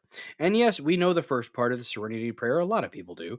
God grant me the serenity to accept the things I cannot change, the courage to change the things that I can, and the wisdom to know the difference. We are but little plebs here in our own world. So, there's only so much we can do. Let me finish out this prayer, though, guys. And I don't have the rest of it memorized. Most people don't. Most people don't even know that there's the rest of it. But the full Serenity Prayer. Start from the beginning, starting from the top. God grant me the serenity to accept the things that I cannot change, the courage to change the things I can, and the wisdom to know the difference. Living one day at a time, enjoying one moment at a time, accepting hardships as the pathway to peace. Taking, as Jesus did, this sinful world as it is, not as I would have it. Trusting that He will make all things right if I surrender to His will, that I may be reasonably happy in this life and supremely happy with Him forever in the next. Amen. Apparently it's Reinhold Niebuhr. That's a good prayer, guys. That's a good prayer. Even if you're not a praying person, if that don't help you out just a little bit, doesn't maybe make your muscles relax a little bit, get you a little bit less fired up, I think it's a good one. I have so much stuff with that prayer. People think I'm an alcoholic. It's a good one. Yeah, that's the extra part of it. But the thing is, it's still a damn good prayer. I used to have it posted in my. I actually had the first part that that everybody knows. I had the first part on a placard that I got at a yard sale years ago. A little brass placard in my kitchen at the old house, and we moved, and I have not gotten it out of the box, and it's been 6 years. It's been 6 years that it's been in a box somewhere in the garage. But yeah, I'm religious, so if you are, cool. If you aren't, cool as well. But yeah. That prayer makes you want a beer, Sigmund. Hey, you know what? I can say that prayer and also acknowledge that I have quite a few bottles of empty bottles of alcohol on top of my gun cabinet right now. I do need to get another bottle of the Woodford Reserve, though. It's a $60 bottle, but it's so good. So good. Double oaked Woodford Reserve. That's my alcohol of choice right now. It's good. It's good for sipping. And if we hit that 1,000 mark, guys, we hit 1,000 followers, 19 more to go the last I checked. If we hit 1,000 followers, I'm going to have a cigar and bourbon stream, and we're just going to chill. I'm going to bring my setup out to the outside deck, the upper deck, and we're going to hang out. We're going to chill. I might play some funny things. I don't care what time it is. I might do an impromptu stream the night that we hit 1,000, because we're getting closer. And technically, whether you count the channel that I made, it's got like 14 on it, but I think a lot of them are some of the same ones that are following this channel. So it doesn't count until this channel hits 1,000. So we got like 19 more to go, I think. We gonna get there. Dang it. Oh, and let's see if we got a notification here. Do we got a repost? Jacob Castro with a repost. Shma with a comment. Thank you so much for that. Wonder what Shma said. Meowdy Shma with a salute. Oh, yes. All right. We got more, though. We got more Epstein stuff before we get into the other stuff. That we do. Let me go to my bookmarks. This is, and PBD heard this on the InfoWars podcast and then parroted it. And I disagree. I think this is a hard cope. Patrick McDavid said, wild guess. Trump is using Epstein's client list as a leverage over the deep state and other powerful world leaders to get things done. Trump mastered this game long ago. That's a hard cope. That's a hard cope. And this is where he got it, because this was 8 hours ago. Trump has taken control. He didn't do it. They're shutting it down from everything I've seen. He is taking control of the FBI CIA blackmail file. And now I suddenly see this deep state more and more rolling over. People say, well, that's very immoral to do. The argument would be, oh my God, Judge Joe Brown's looking like Alex Jones. It's too damaging to bring this act and bring down the whole government. I'm not endorsing that, but the best approximation I've got is they get the files, they raid the FBI. The FBI raids the FBI 5 months ago. There's a cope. When they hid the files in New York, they make the guy resign that was covering it up, and Comey's daughter's still there. They then load the gun, cock the gun, point at the deep state's head, and now suddenly the NATO, everybody's kissing Trump's butt, and it looks like Trump is now in control of the file, and obviously they're not going to read in the FBI. It's the CIA and Ratcliffe doing it. The best approximation I've got, and it is speculation, but I got a lot of points, is that Trump has decided to just use the file against them. What do you think, Judge? I think you're right on point with that. I think a great deal of what happened. I wish that was true, but I doubt it. With Smith and Millargo when the FBI raided it some years ago, and this thing that clearly they had no standing. Coco to Mickey, I will pray that your interview goes smoothly, that your nerves are quieted before you go in there, and that you just absolutely rock your interview tomorrow, Coco. Good luck to you, and I will keep you in my prayers. To go against about him supposedly having classified confidential documents, when, as we have discussed, the President of the United States under the Constitution as chief diplomat and commander-in-chief has been held to have absolutely unquestionable authority as to what he declares either confidential. But they shot him in the head, man.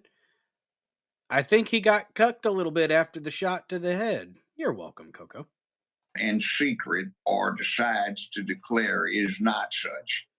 So my sneaking suspicion is that a lot of what he refused to turn over to the archivist, which was unconstitutional in terms. Oh, Jonah Finn. There are no such thing as coincidences. In affairs of a state, there are only conspiracies to make them appear to happen. Yep. That's a good one. Thank you. In terms of what it was trying to put in place through statutory override of constitutional authority, which is wrong, is that there was wrongdoing that if he turned it over to the archivist was going to be turned over to the people who were recorded doing wrong, and they would destroy it. So we had an obligation to the people to maintain control of that, which he did. And I see absolutely nothing wrong with it. And it's been dropped. It's dead. It's not fair, but he knows that. Oh, I'm on Truth, by the way, as well. See Dragon Lance for Sluppy Lou over there on Truth Social. I'm Bill Dozer 74 there. But honestly, it's pretty much Trump's blog. So I don't get much interaction there on Truth.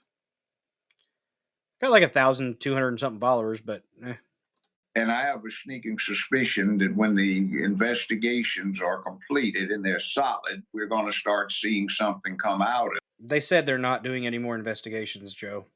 The globalists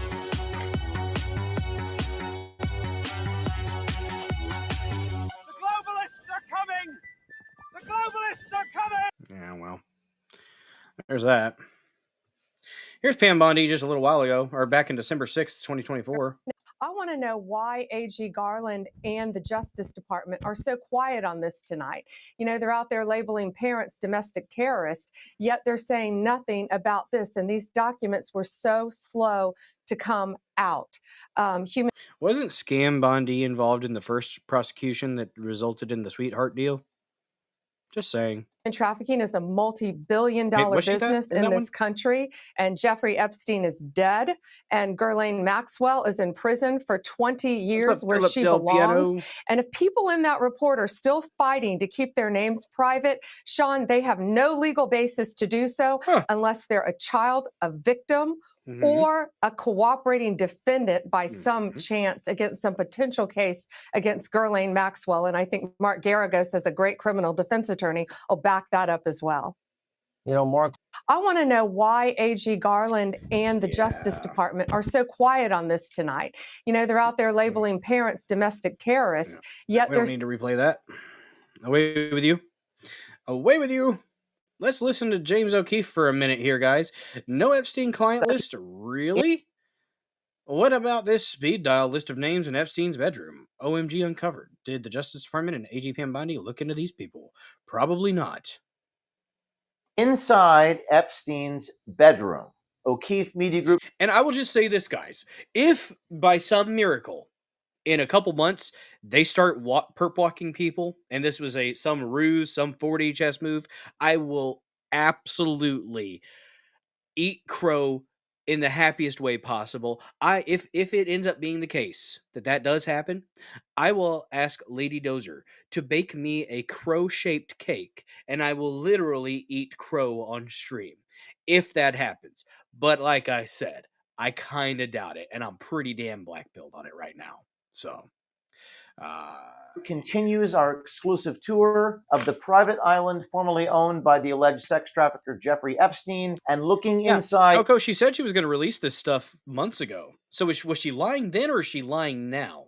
I think she's lying now. Each of the buildings on the island. Today, we're going to bring you inside Jeffrey Epstein's bedroom. We've previously shown you the kitchen and the library, but in Epstein's bedroom, we've made our most dramatic discovery yet. Landline telephones that show pre-programmed speed dial buttons labeled with names. You see the phones on the side of the bedroom tables here. We're going to take a look at these phones and the name. The thing I don't like about Truth Social, Jonah Finn, is anytime I get in a post, like one of Trump's posts, you have GIF or meme after meme after meme after meme of just gobbling on Trump's balls. And it's just like, this is spam. Can we get rid of it so that I can actually see people commenting and interact with people? Because that's what I want to do. I don't want to just have these bots that are just throwing out Trump meme here and Trump meme there and America this for 5 different swipes up. There are some Trump haters on there though. I've seen them. On them, but first, the room itself sparsely furnished. On the desk, you see what's known as a phrenology skull. Phrenology is a debunked pseudoscience linking skull shape to personality traits. On one bedside table, you see a notepad that says Little St. James, that's the name of the island, printed at the bottom of each page, and a set of reading glasses of similar type worn by Epstein in deposition footage. The most striking detail, we see a Panasonic console phone on each bedside table. The multiple lines are labeled. The speed dial buttons bear the names of Epstein's staff and associates. These are the individuals Epstein called most frequently from his private island. Nobody has ever seen these before. We assume the FBI and the Department of Justice has these, but have not released it. Here you have NY office. That's Jeff Epstein's New York City office. This is Karina Shuliak, Epstein's last girlfriend. Darren Off, that's Darren Indike, an Epstein advisor and lawyer. You have Rich Office, that's Richard D. Kahn, Epstein's advisor and lawyer. And Patrick Sell, that's Patrick McMullen, an Epstein associate. And STC Office, that's the Special Tax Office of the U.S. Virgin Islands. Here we have another phone that was actually in a different room, but we see some of the same names and some new names. We see a Carlos, a Danny, which looks to be scribbled out with Kim written above it, a Mike, an Anna, and a Juggly. Now, what's interesting about Juggly is at first we thought it was Ghislaine Maxwell's nickname, but from what we could see online, her nickname Epstein referred to her as G-Max. Don't know who Juggly is, but maybe Jugglies. you in the audience can help us solve that mystery. These are all of the known associates that Epstein would call on speed dial. Again, we assume the United States government has this. This is the first time anybody has published these on the internet. You might be wondering why we aren't just dumping all of this immediately. Some people in the comments saying you should publish everything right now. Well, that's really not what journalists are supposed to do. We're trying to corroborate this and verify that what you're seeing is legitimate and understand who is on these phones before we report this information to you.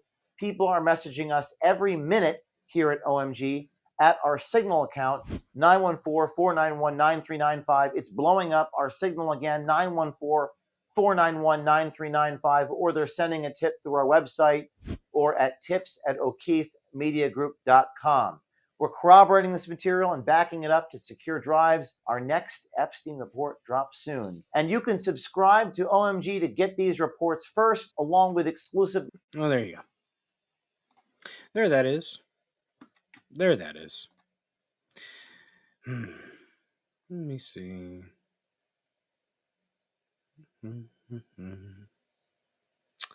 Oh, I forgot about that thread we were going to look at. Here's a Caroline Levitt responding, though, to the questions. And it's not good. It's not good at all. I listened to it and I said, "Oh God." She confirmed it. I think this is with Ducey, though. Sure. Caroline. Okay, so the FBI looks at the circumstances surrounding the death of Jeffrey Epstein. According to the report, this systematic review revealed no incriminating... Her lips purse up. She's uncomfortable. She shuffles. Not happy with this question. She honestly should... It was honestly dirty of them to do her... They did her dirty. They did. But... client list. So what happened to the Epstein client... Administration, not Peter Ducey. Client list that the Attorney General said she had on her desk? Well, I think if you go back and look at what the Attorney General said in that interview, which was on your network on Fox News. Quote. Go ahead. John Roberts said, DOJ may be releasing the list of Jeffrey Epstein's clients. Will that really happen? And she said, it's sitting on my desk right now to review. That's pretty fucking blatant and bold, and just that is what it is, right? Yes, she was saying the entirety of all of the paperwork, all of the paper in relation to... No, he asked about the client list, and she said it's on her desk. Stop lying. Jeffrey Epstein's crimes. That's what the Attorney General was referring to. No, it's not. You're a fucking liar right now. And I'll let her speak for that. But yeah, hope she speaks. She's gonna have to fucking... If people aren't held accountable in this life, I hope and pray to God that they are held accountable in the next. Again, when it comes to the FBI and the Department of Justice, they are more than committed to ensuring that bad people are put behind bars. They have an operation going on right now called Summer Heat, which has our murder rate trending in the lowest direction in United States history. Their emphasis on violent crime and locking up violent criminals has led to the... Yeah, great. Fuck you. Yeah, go ahead and get off of that one real fucking quick. There are people that are going to just eat it up, though. Here's an interesting one from Clint Russell, Liberty Lock Pod, over there on the X Machine. Worth a follow. This guy is a very thoughtful individual. He had an actually fantastic conversation with my favorite Jew on the internet, Good Logic, Joe Neerman. They had a fantastic discussion about the intricacies of the Israel and Iran thing and just the Middle East in general with Israel. Really, really good discussion. I think it was about 3 hours of just them talking about things. They disagreed, but they disagreed respectfully, and it was very, very good.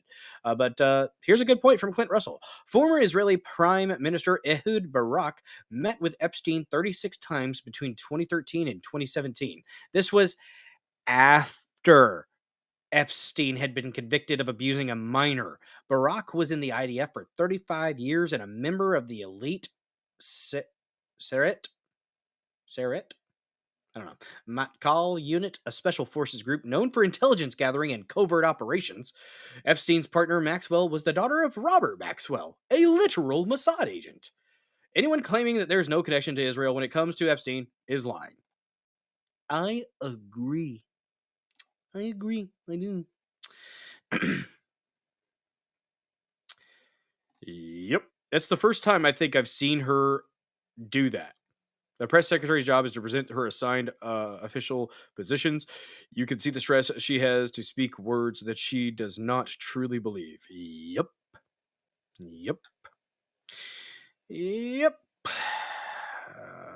It's all just gay and lame right now. It's all gay and lame. It is. But you know what? You know what's not gay and lame? You know what's not gay and lame, guys? Joining Rumble Premium. It's very important. Click that red Rumble, join, get premium. It's right down there. Just click it. $9.99 a month. This sponsorship is from Rumble. It's one that's incredibly important to the survival of the company. When Rumble first started in 2013, that's right, a lot of people don't know. Rumble's been around for a minute. They started with kitty cat videos. We're going to follow up this ad read with a kitty cat video and a puppy. That's right, a double dose of cuteness. When Rumble first started in 2013, they built a platform for the small creator, like moi. They didn't censor or have biases.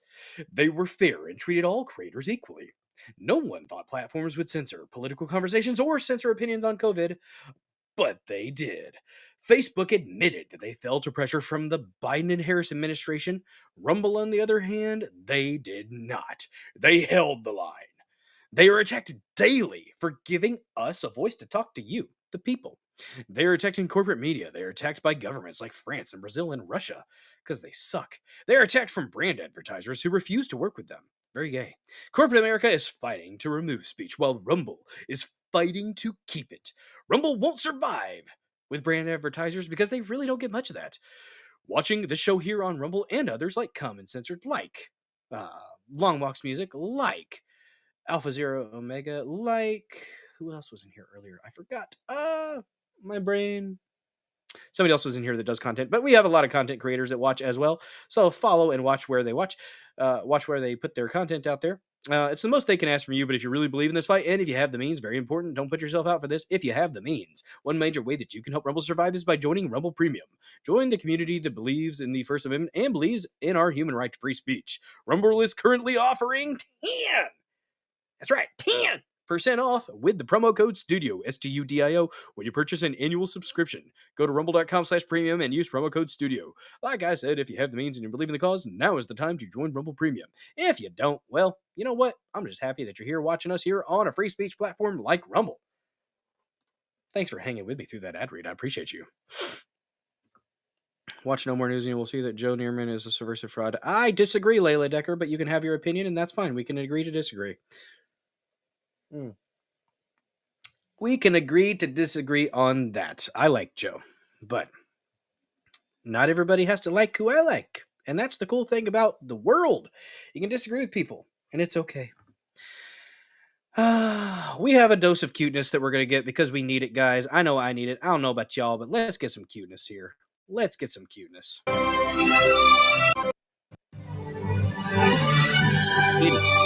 Licking a puppy with a bunch of cuteness. Look at his little feet shivering. Look at his little feet shivering.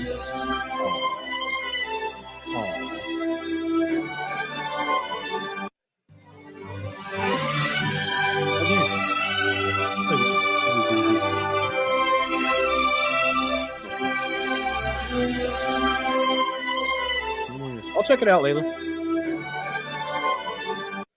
All right. Well, there we go. That's your dose of cuteness. We needed it, damn it. We needed it. I know I needed it. Yes, indeed. Yes, indeed. We love Rumble. Rumble's a great place.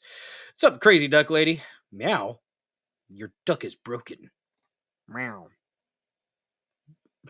Can't do a quack meow. Quack meow. Oh, man.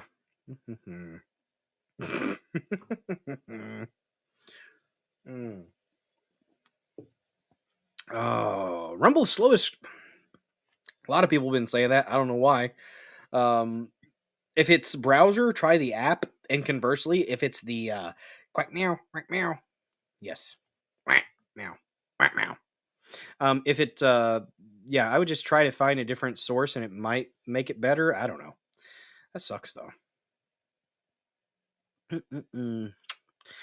Okay, that's just because somebody's a Jew doesn't make them bad. I will absolutely say that until the day I'm done. Your immutable characteristic does not I don't judge people based on their immutable characteristics, and I never will. If that's something that you do, that's on you, but it's not going to be me. I won't just say it's all as the Jews, because I don't blanket approach everything based on an ethnicity. I look at your behaviors. I look at the fruits that you provide. If your fruits are rotten, then I'll address those as such. But it's not because of your immutable characteristics, in my opinion. If you believe that, that's fine. I disagree.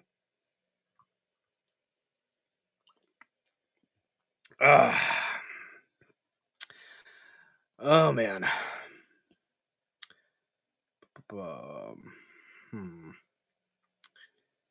Yeah, here was D-Day Cobra. D-Day Cobra making me proud.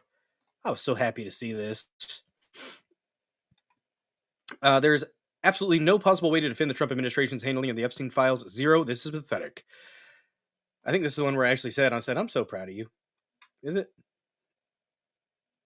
Oh, no. I put a quote in here. I said, the only thing necessary for the triumph of evil is for good men to do nothing. Apparently, that's a quote from Edmund Burke. At least that's what the internet told me. Oh, yeah. Now, Trump does not have a foil hat on. That is not his illuminable. That is a foil dunce cap. Crazy duck lady. That is a foil dunce cap. And I, for most of the show, had my own foil dunce cap on because I mistakenly believed that this administration would actually hold the satanic pedophiles accountable. I was wrong. This is why I have a dunce cap. A foil one to match. Bubble Trump. This is Bubble Trump's typical hat whenever he's being good. Whenever he's being good, he will have his foil illuminable, guys. The illuminable. Yes. But right now he's bad. He's being bad Trump, and bad Trump gets the dunce cap. Yes. Yes, indeed. Why did my camera die? No. Stop it. Stop it. You sick. Come on. We're not even at the 2-hour mark, Rumble. Why would you do this to me? All right, let's do a refresh.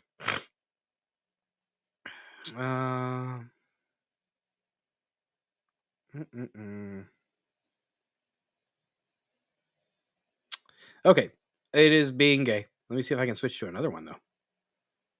That's not going to work.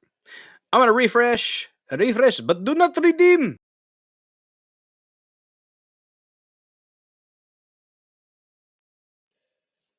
Are we back? Hello. I hope you guys can hear and see me okay. Oh, man. His brother died at Eteb? Maybe. I don't know. Why are you gay? Yes. Let me get back to my bookmarks. Back to the bookmarks. Let me see. Do we have anything else that we want to share on this? I'm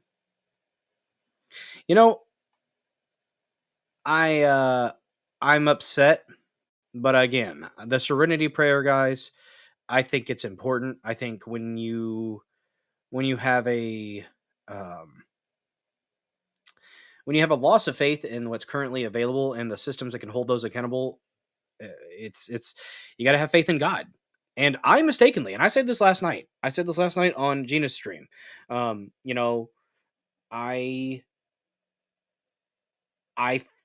foolishly put faith in this administration that they would actually address this one. And that's why I have, the dunce cap. I thought they would actually do something about it. And right now it looks like they're not going to. Well, like I said earlier, though, I will absolutely eat crow. If they come out in a few months and they start perp walking people, then I will eat crow. I will ask Lady Dozer to make a crow-shaped cake, and I will eat that on stream. I'm not going to eat an actual crow. They're too smart to kill, in my opinion. Corvids are very, very intelligent animals. They literally can play. They know how to sled. So, I don't feel right about killing that type of animal and eating it. They may be the next ones that rise up right alongside dolphins. Who knows?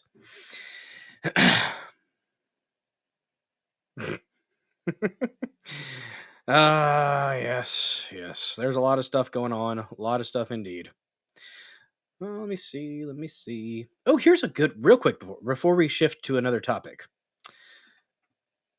We are actually, okay, this isn't on the topic list, but I think it's important. Charlie Kirk, I disagree with him on a lot of things, but this one, I'm glad that he's talking about it. But real quick, let's look at cash, 2023 cash compared to 2025 cash, because I think it's an important distinction that we need to point out.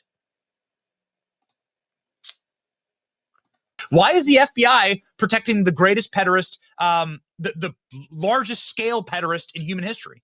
Simple, because of who's on that list. You don't think that Bill Gates is... What doesn't help, Layla, is the fact that the average IQ of your typical American is under 100.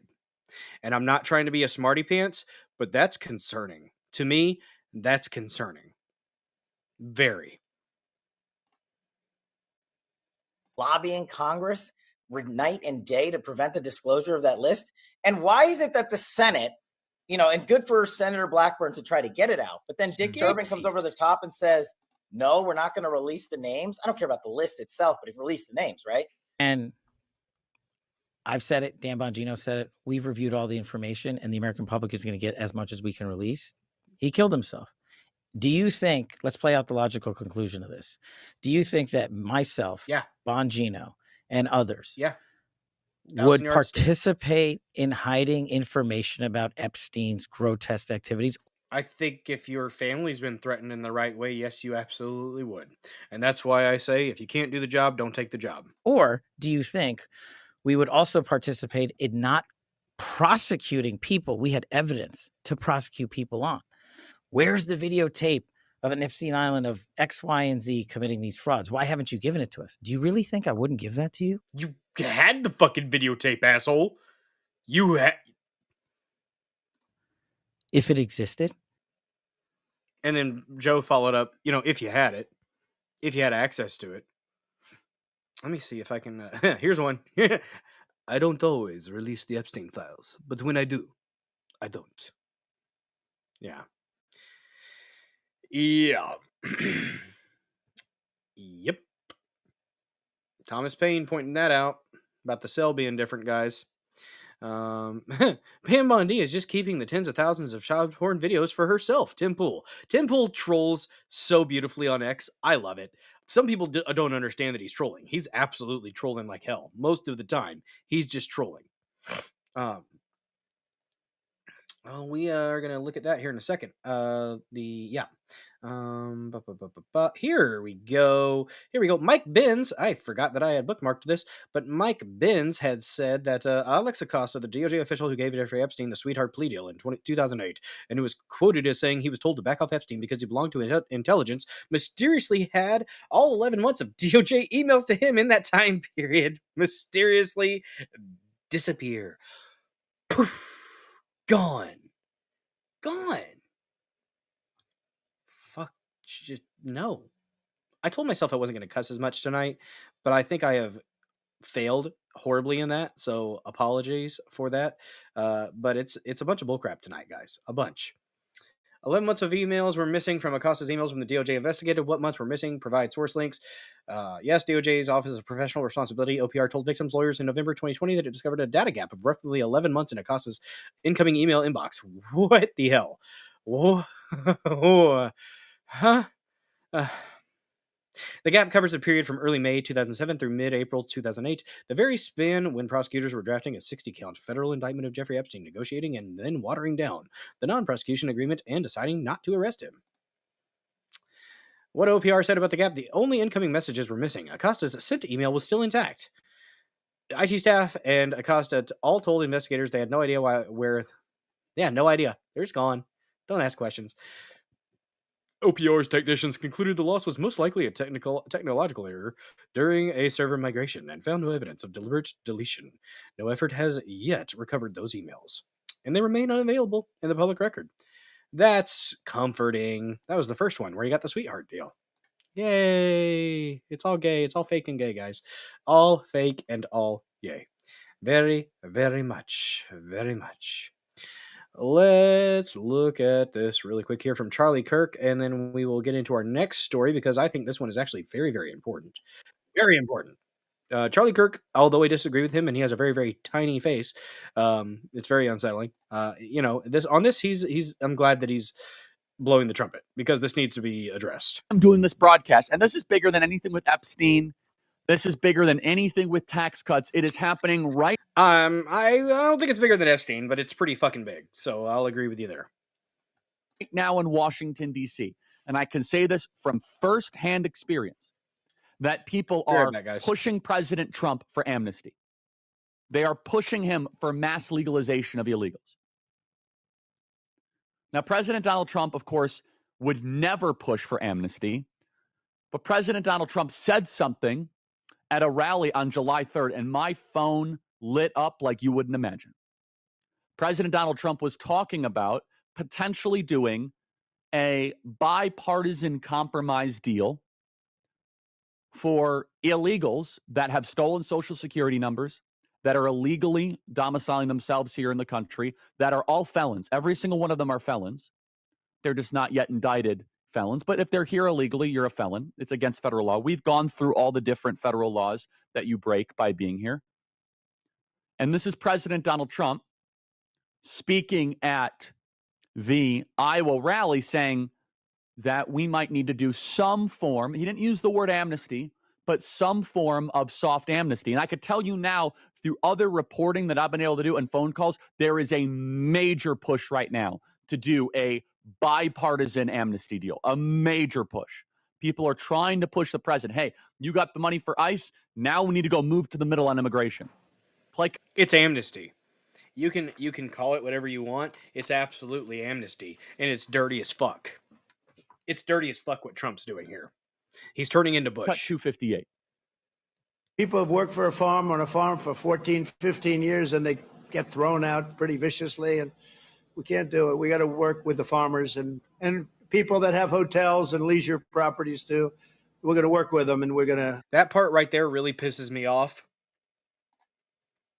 And we can't do it. We got to work with the farmers and people that have hotels and leisure properties too. So the slave labor guys, according to Trump, the slave labor is okay if they're farmers or if it's his buddies in the hotel industries. If you can't see that, even though I support a lot of what Trump is for in the MAGA thing, I definitely do. If you can't look at that and call that a fucking strike, you can't call that you're fucking out of here, that's some bullshit.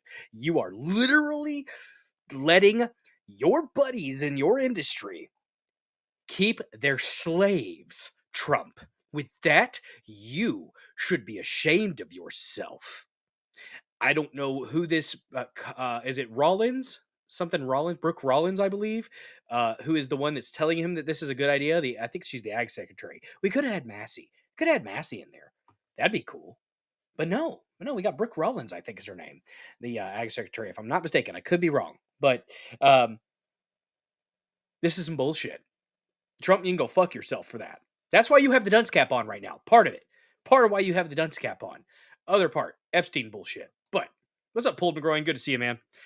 Pulled McGroin, thank you again for all the freaking tips that you gave and that just booklet of information. I actually screenshotted it and I sent it to my brothers. So thank you for sharing your knowledge, man. I appreciate you. On the gun stuff. And I totally respect the fact that you're, not wanting to put yourself out there on the interwebs. We're going to work with them, and we're going to work very strong not what I voted. And smart, and we're going to put you in charge. We're going to make you responsible. And I think that that's going to make a lot of people happy. Now, serious radical right people who I also happen to like. This is pissing in our face. This isn't even pissing in our face and telling it's rain. This is literally, he's up on a podium and he's looking down at us and saying, "Here you go. I got you a lovely golden shower. You're going to take it. It's going to be great. It's going to be the greatest golden shower of your life because Daddy Trump said so." This is bullshit. This is utter bullshit. But they may not be quite as happy, but they'll understand, won't they? Do you think they'll I would have booed the fuck out of him for this shit. Understand that you're the one that brought this whole situation up? Brooke Rollins brought it up, and she said... He's putting it on Brooke Rollins, though. He's being a little bit dirty, kind of. But it's kind of bitch made. Honestly, it's kind of bitch made, Trump. So we have a little problem. The farmers are losing a lot of people. And we figured it out, and we have some great stuff being written. And let the farmers be responsible. Isn't this Reagan? Didn't Reagan do the same bullshit or similar bullshit? He did an amnesty package and it's fucked us up since then. Good job, Reagan. Fucking asshole. Or was that second term Reagan when he wasn't with it? And it was just the people around him doing dumb shit. I don't know. Guys, don't forget, you can gift out subs here in the Dozer Den. That little red present. If you want to shower the chat with your love. Some say spray the chat with your love. I'm not going to judge what verb you choose to use, but it's something that you can do. What's up, Squall? Good to see you, man. Thanks for joining, man. Appreciate you. Don't forget to smash that like button. Repost this stream to all the places, guys, here on Rumble. Guys, if you haven't followed Squall, follow Squall. He does the gaming stuff, the anime stuff, the nerdy stuff, dare I say, which I love. I need to join one of your guys' streams on DBZ. I started watching the English dubbed of DBZ. Dragon Ball Daima came out, and I was watching it with my kids because they like Dragon Ball quite a bit. And we made it through the half of the first episode, then they had to go to bed. But yeah, they're I think they're feeling it. I think they're feeling it right now. God, that and the K-pop Demon Hunters. My God, Netflix, why? Why must you make a K-pop Demon Hunters movie? It's very catchy. The songs, they are. But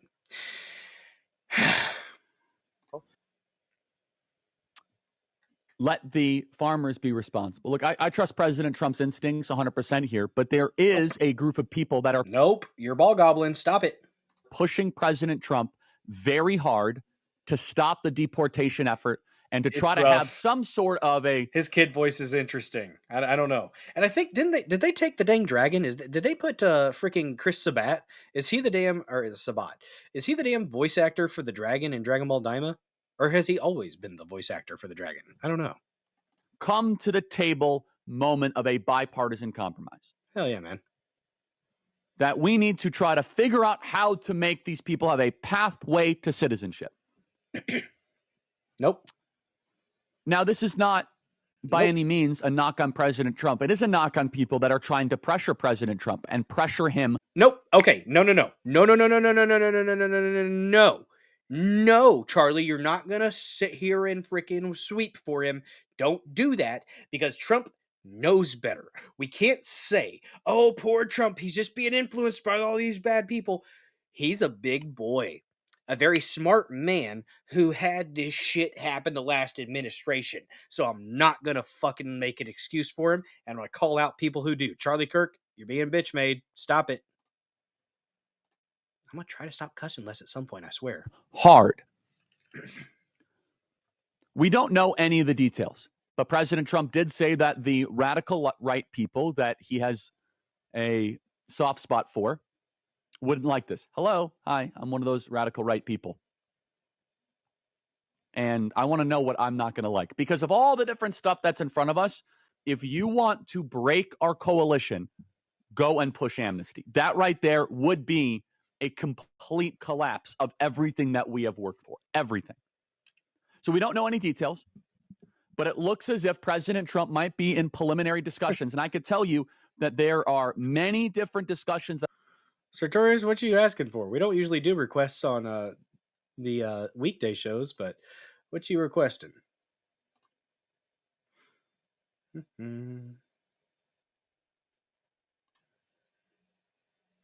Serenity Prayer video request, Hillsong United Live Miami. You? I mean, maybe later. Oh, it's a song. Yeah, we don't usually do song requests on the weekday shows, but if it's something that you want on, or if we get to it, we might get to it. We'll see.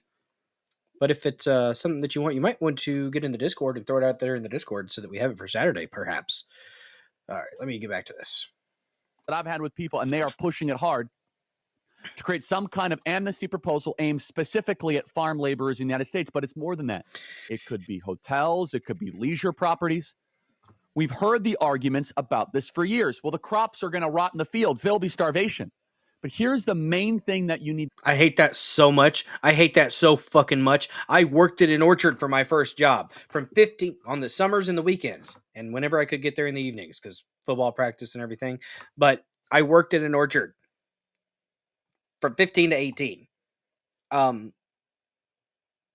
Yes, there are rural redneck boys that will do this work. There are poor whites. There are whites without college degrees that will absolutely take these jobs. And the companies will actually have to pay them minimum wage. That's part of it. You want your slave labor. That's all it is. It's slave labor. Some of them, though, I'll say this, the migrant workers, they were doing it right, though. They had visas. The migrant workers that I worked alongside, they made $1 more an hour than the local boys. Or girls. There's every now and then you ended up with a girl out there. It was rare, but it happened. Didn't know. We've tried this before. I've been that guy, and it's not This is just not I'm some short sort of and new brown. thing. And by the way, just so we are clear, I went to an event this last weekend in San Diego. JD Vance was there, and another person came up and said, Charlie, do you know what we need? We need to have some sort of pathway citizenship for 25 people. I said, are you guys on all some sort of group chat or something? Are you guys all just coordinating? We have not even 48 hours of the largest investment in border security, deportation, and ICE. And why are you pitching me Sabat is on everywhere. mass Squad. amnesty? Like, what is that all about? There's a lot of reasons for this, and one of which is the corporate class is deathly afraid that they might actually have to hire Americans and pay a higher wage. Somehow other good, Squall. countries are able to grow food without imported serf labor. Uh-huh. How are they able to do that? I don't know. Apparently, It's because you have the citizens there that actually do the fucking work, because they will. These urbanites, I've been getting in fights on X with urbanites telling me that there aren't Americans, white Americans won't do these jobs. And I just have built so many parts of our economy to be I'll say it reliant in a second. on foreign criminal invaders that have come into this country. And some people, oh, we have to allow farmers to transition. No, you deport them back to their country of origin. Yep. All of them. Yep. We did not run on mass amnesty. We ran on mass deportations. Damn right. Get him, Charlie. I like that, Charlie. I didn't like that he was still making excuses, though. But no, here's the thing. Guys, I worked in an orchard. It's hard work. I started out at $5.15 an hour. And there are absolutely Americans and locals. You know, there are locals that will do these jobs. And here's the thing, though. Here's the thing. Just because you're not everybody that's brown and in the fields is an illegal alien. There's a lot. I'm just going to be honest. And in the hotel industries. And until I went up and I stayed at that conference that I was at a few months back, and I did a stream from the hotel room, until I went up there, I didn't quite understand why city folk always say that there aren't any whites working in the service industries like that. You go up to a big city like St. Louis, and that's all it is. Every now and then you might see one white person or one American working in the hotel service industry or something like that. But most of them, yeah, it was mostly, Indians. And then the Latinas, I guess, were working the cleaning the rooms and stuff like that. When you step outside of the urban shitholes and you go out to the rural areas, guess who's doing all these jobs? Americans. Poor white folk. Poor black folk. Poor Latin folk. All kinds of Americans, rural folk, do the jobs. It's absolutely a thing. So maybe you city folk step outside your fucking bubble and think about the fact that most of the country isn't city. You may have a lot more people in these tiny little spots, but most of the country is not city.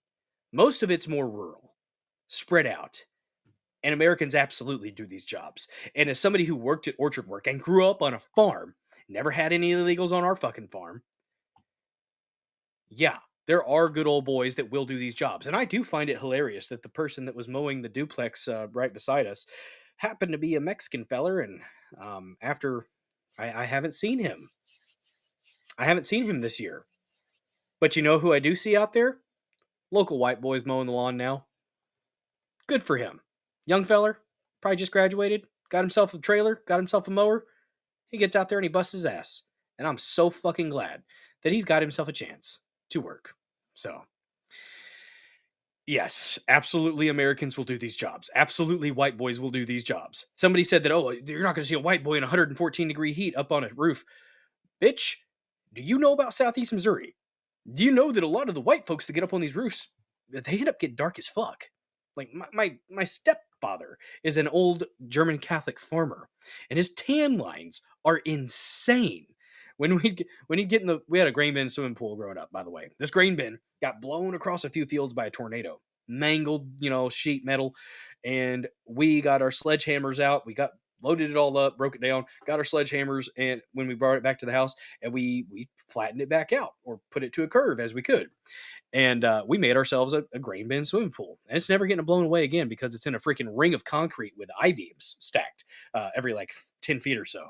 It's a beast. But he was so dark. But because he always wears jeans and he wears long shirt, it's a farmer attire. And when he would go swimming and he'd be in his trunks, we'd just be like, the tan line was so insane. From here down, he was dark as a son of a gun. I mean, just dark as hell. But when it hit the shirt line, pale, so white, so very white. But the thing is, you get dark when you're out there. You do. And I know people that I've literally worked alongside. I mean, I don't work hard labor as a job. I have an office job. It is what it is. White boys will do this work. Americans will do this work. You just got to give them the opportunity, and you got to actually pay them minimum wage. A lot of the illegals or, migrants are not getting paid the same wage, and that's not right. And if that means that costs go up for a minute, cool. I think the offset is I think the tariffs will end up, the income, the money that we're getting from the tariffs might offset that to an extent as far as the costs are concerned. Eventually it might kind of hurt, but then I think it would actually end up working well. I don't think you need to provide amnesty to freaking farm workers or illegal aliens in the hotel industries. I think that's pathetic. I think that's disgusting. And I think Trump should be ashamed for even suggesting that. But no. We're radical right, guys. We're radical right if we suggest that that's a problem. And that's not okay. That's not okay. Jonah Finn says, I worked in a greenhouse surrounded by miles of acres of black dirt farms. Migrant workers, predominantly from the Caribbean islands, did the work and went home. They were forced out by illegals. And that's a problem because I have no problem with migrant workers that are there on a visa. I don't have a problem with that. If you're doing it the legal way, if you're here on a work visa and you're not overstaying your visa and you're doing it legally, you're going through the process correctly, I'm fine with that. I'm absolutely fine with that. If that's something that you want to do, I think that Americans should have the chance of that job first, though. I think that Americans should have the chance of the job first. I will say that. If there aren't Americans to fill the jobs, then okay. But I think that's a lie that is told by the media on both sides because a lot of them are in the big cities and they don't even think about working a job like that. And I get offended. Personally, I get offended because I've worked those jobs. I've done that work. I've been there. Have you been there? I've been there. Everything is fake and gay is the bottom line. It's about right. Yeah. It's about right. But okay. We do have another topic before we get to the portion. Shush, Charlie. I didn't say you could talk. Silence, small-faced man. We are going to go ahead and, dive into the topic from Texas. Yeah, legal is the key. Exactly. Hell yeah, definitely not, Karen. I grew up on a farm as well. Hard work is it's rewarding. You get to where you actually enjoy it. At least I did. I like splitting wood. I liked loading hay bales. It's fun. It's fun activity, and it's competition with your brothers. But the Texas flooding, absolute tragic events, and there are people talking about the cloud seeding operations that are there present in Texas. And that's what we're going to get into before we do the premium portion, we will do a little bit, we'll tease into it, of the Shawn Ryan Show. Actually, I don't know. Maybe. We'll see. If it's I'm streaming to YouTube, so it'll strike me if I do. Probably. But, yeah. But the Texas flooding. I have a 10-year-old little girl, and we thought about sending her off to a church camp this year, and we didn't do it, but we're thinking maybe next year. And then this news comes out about the Camp Mystic in Texas, where this freak of nature storm, just out of nowhere, little kind of little cell, kind of almost looks like a overland tiny little hurricane, caused an insane amount of flooding. And a lot of little girls got washed away and are either missing or dead. And I can't even. You send your kid off to be, and you are under the assumption that they're going to be safe, and then something like this happens, and as a parent, you can't help but blame yourself.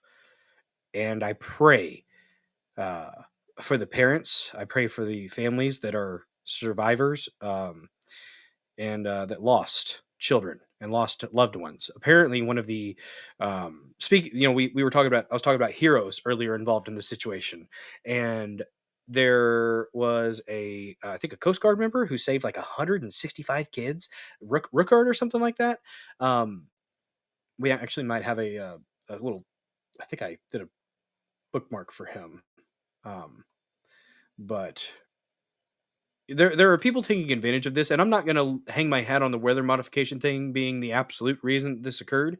I don't think that us messing with the weather is responsible, and I think it's having unintended consequences for sure. But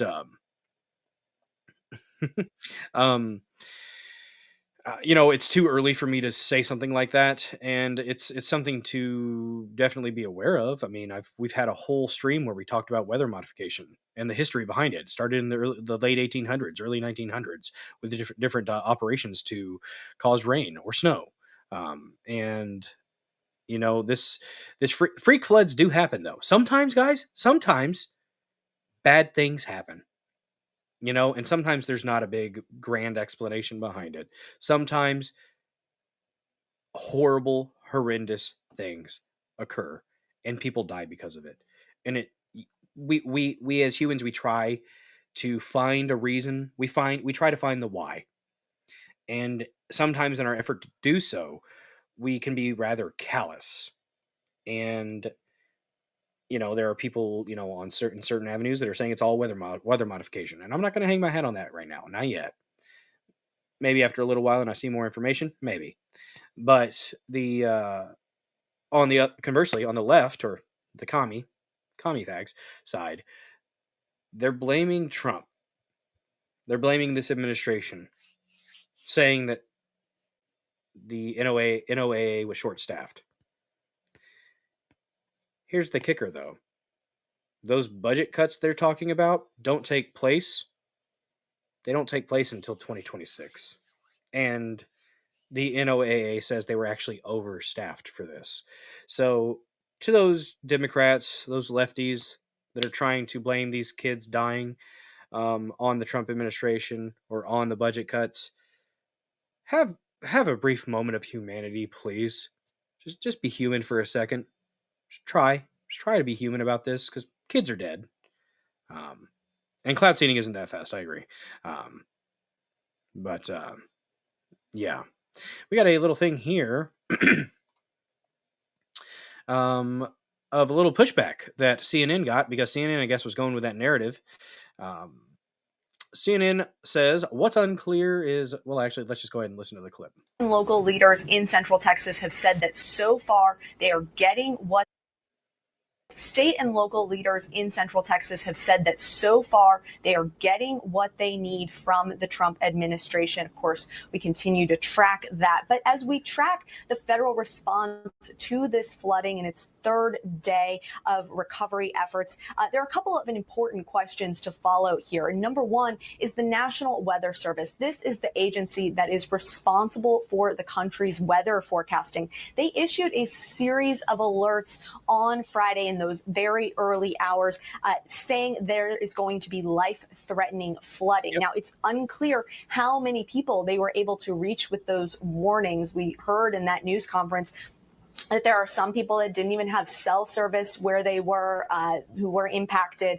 It's also that's when weather radios are a good idea. The middle of the night. They just are. I need to get one. What's also unclear is whether cuts to this agency impacted how those warnings were disseminated. State and local leaders in Yeah. So there was that. No, I didn't want you to expand, decrease, collapse.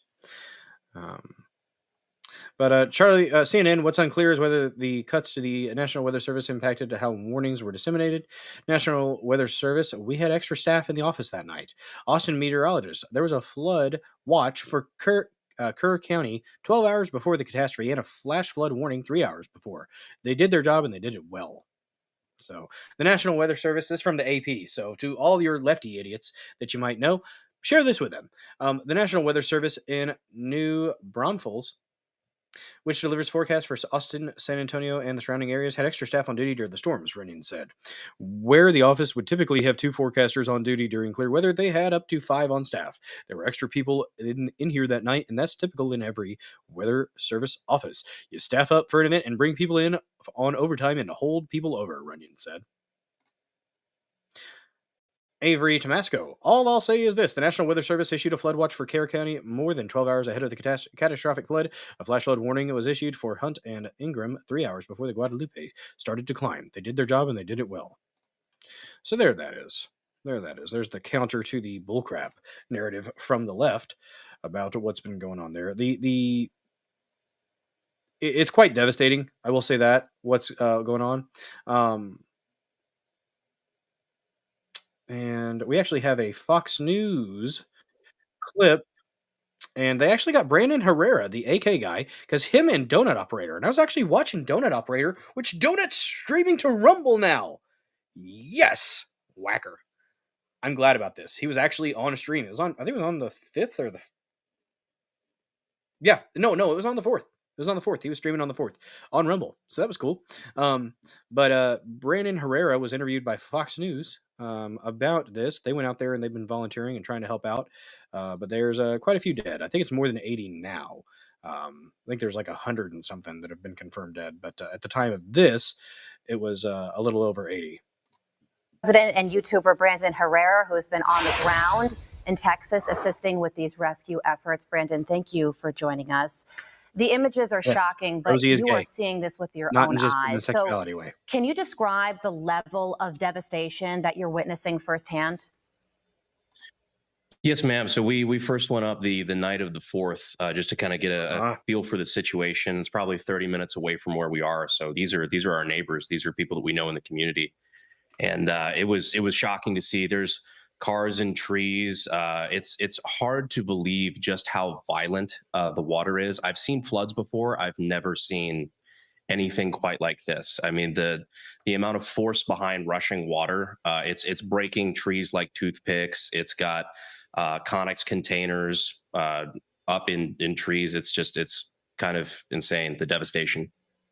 41 people, Brandon, are still missing, including those 10 campers. Is this still a rescue mission in your eyes? Is there still a chance? Well, you always want to try to keep hope alive, especially there are people right now that are watching that are still missing loved ones. So you definitely still want to keep the idea that these people are savable. We found one yesterday. I was told that there was a rescue of someone who has survived yesterday, but at this point, I think it's mostly being treated as a recovery operation, unfortunately. Brandon, tell us more about the rescue that you witnessed yesterday. What were the circumstances and details surrounding their rescue? Well, there was one that went pretty viral of a woman that was stuck in a tree. She was up in a tree, maybe 30 feet in the air, that they were finally able to get to. A woman in her mid-20s, which was awesome to see. There's a couple of stories of miraculous recoveries like that, but just with the violence of the water, you're finding people maybe 20, 30 miles from where they were picked up. Wow. And that is why you should always keep hope alive. In your estimation, and maybe you've thought about this, I know you've been working with first responders and a fire department that has been just absolutely decimated by this flood. And I want to talk to you about that in a little bit. But Brandon Herrera is legit, Layla. He's got a channel. He's legit. You can trust Brandon Herrera. He actually ran for office and he almost won. He only lost by 400 votes, and he is an anti-establishment candidate. At least he was. But he does gun content on the internet. He made an AK-50. It's pretty awesome. But you can take my word for it or not. Whatever. do you think that there could have been anything to have better prepared people for something like this? Maybe an outdoor warning siren like those used in tornado-prone areas of Texas come to mind? There's definitely going to be a lot of analysis of this afterward. This was a very tricky case, though, because a lot of this stuff happened in the middle of the night. Yeah. So it's hard to get the word out when everyone's asleep, especially when in certain areas like around Hunt, I know that there was massive power loss. So all of these things can just aid to the perfect storm. Tell us about that fire department that you have been honing in on and trying to help out. Absolutely. So a big staging area, especially early on, was the Center Point Volunteer Fire Department. They were completely underwater. It was pretty high up on the riverbank as well. But they even have a line inside the fire department where you can see the water was up to 8 feet. They lost a lot of their essential life-saving gear, and a lot of their equipment was trashed. But within 24 hours, they had that fire station back up and running as far as being a base of operations.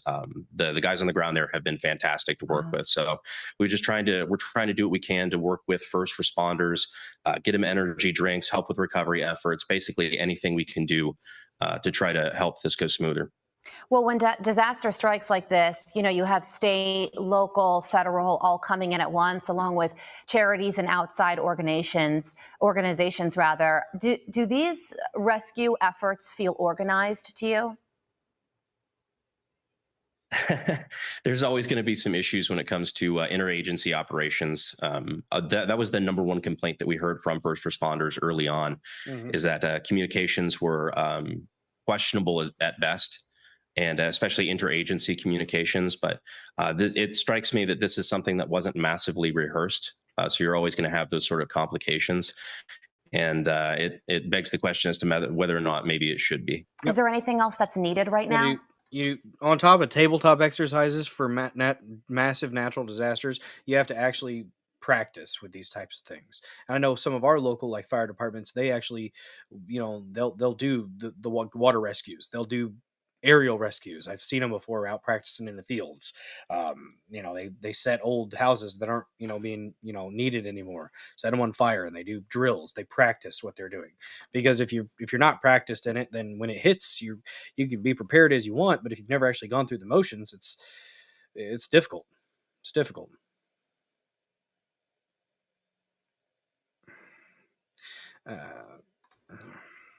Right now, I think we have, which was really nice to see, an outpouring of support of people who want to come physically. Like, if you're not liking this clip, Layla, you can dip out for a minute and we'll get to something else here in a little bit. But Brandon, here's the thing. Even if you don't trust Fox News, and I don't, I think Fox News is garbage.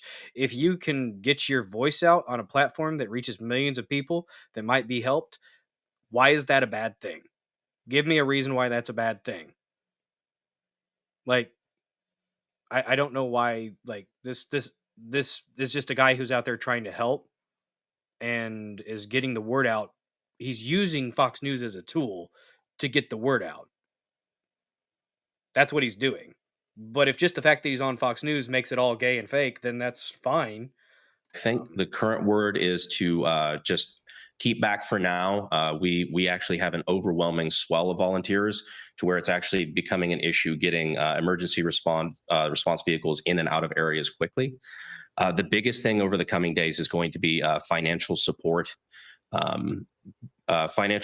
resources, things like that to get money to where it needs to go. I think the one that we're telling people now, that you always have to be careful with this stuff because there's always people that pop up and you don't really know if the money is getting where it needs to go. The one we're told is pretty safe right now is communityfoundation.net. That's where we're trying to push people to now. Brandon, thank you for joining us and doing all you can to help your fellow Texas residents. Thank you guys so much. And realistically, we're just the volunteers. We get to go home and sleep in our You don't know what you're talking about, Layla. But okay. Own beds at the end of the night. There's a lot of first responders out here who don't get to do that. So those guys are the ones we need to lift up. Good point. Brandon, thank you. Thank you. And you can join Fox's support of the recovery efforts following these devastating. All right. And there we go. There was him getting his voice out. He's an independent creator, has a gigantic channel, does his own thing, goes around and offers, does some community service, helps out where he can. And I think it's if you got to use a tool like Fox News to get your voice out, I'm all for it. So But yeah, I don't think Herrera is being controlled by any of the Murdochs or anything like that, just by being on Fox News for a second. But, we got an article. Guys. Thank you, Everett Home, for the red pill over there on pill.net. Appreciate you. Yeah, that's good. It was a good one. But, and I'm glad that there are people out there that are influencers that are trying to help out. So, we have an article, though, and just remember the articles, links to the articles are in the description. Death toll. So this was updated as of 7:32 Eastern Time, so 6:32 Central. I wonder if I should do a refresh. Let's go ahead and do a refresh and see if it's been updated. All right, doesn't look like it's been updated, so this should all be accurate. Gosh darn. Absolutely tragic, guys. I can't even imagine. Death toll in devastating Central Texas flash floods climbs to at least 104, dozens still missing. This is by Care Tabachnik, Emily May Words, Melissa Gaffney, Carrie Breen. We're going to say Emily May Current. Yes. At least 104 people are dead and dozens are still missing after devastating flash floods slammed Texas Hill Country, with water rescues taking place along the Guadalupe River, which rose rapidly early Friday morning to the height of a 2-story building. Jesus. Almost a dozen are still missing from Camp Mystic in Kerr County, a girls' summer camp. Officials said of the fatalities so far, 84 have occurred in Kerr County. Officials said Monday Camp Mystic, located along the river in Hunt, Texas, confirmed Monday that at least 27 campers and counselors died in the flooding. Our hearts are broken alongside our families that are enduring this unimaginable tragedy. We are praying for them constantly, the camp said in a statement. We have been in communication with local and state authorities who are tirelessly deploying extensive resources to search for our missing girls. We are deeply grateful for the outpouring of support from community first responders and officials at every level. At least 10 Camp Mystic campers are still missing, along with one counselor. One of the guys, apparently the guy who ran the camp, died trying to save some of the campers. So, God rest his soul. Along with one counselor, Kerr County Sheriff Larry Letha said that was the first solid number officials provided regarding campers who remained unaccounted for. After previously estimating that it could be as high as 27, there were about 750 children at Camp Mystic when the floods hit, the sheriff said earlier. Good God. Could have been so much worse. But,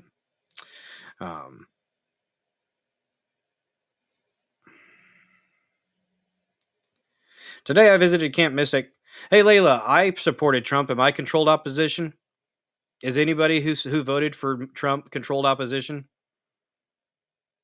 Good God.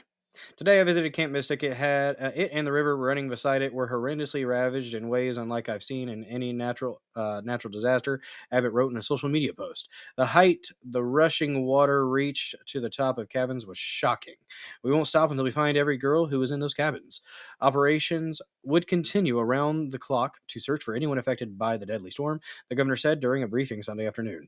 In addition to the dead, officials have not been able to account for 41 people in various parts of the state, according to Abbott, who noted that figure may underrepresent how many people are truly missing. Yes, Brandon has absolutely criticized the Trump administration and criticized Trump during the campaign. I don't think he actually was endorsed by Trump. I think his opponent was. I think his opponent that he almost beat, an establishment candidate.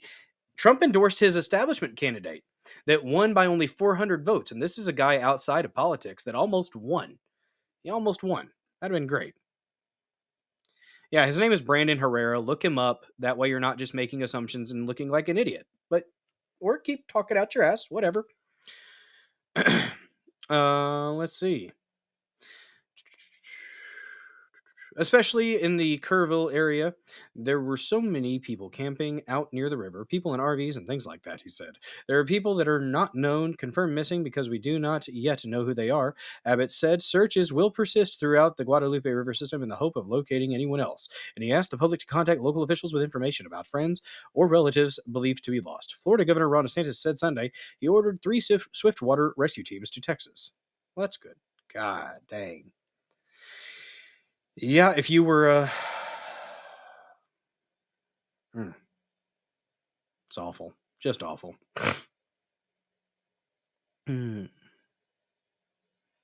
Just awful. Mr. Trump on Sunday told reporters he would visit Texas probably on Friday, noting he wanted to go Sunday, but would have been in their way. I agree. That's a good move. Don't go right when they're in the middle of it. They're gonna have to the logistics of that screws things up. So wait a minute, get out there. At the Vatican, Pope Leo, I'm a Catholic, but I don't like that guy. Extended a prayer. I don't like the Vatican in general. I like the small Catholic communities.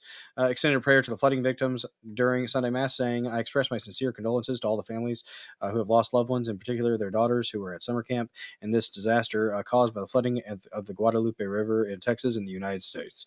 Although Kerr County was hit hardest by flooding, at least 20 other people have been confirmed dead across 5 other Texas counties.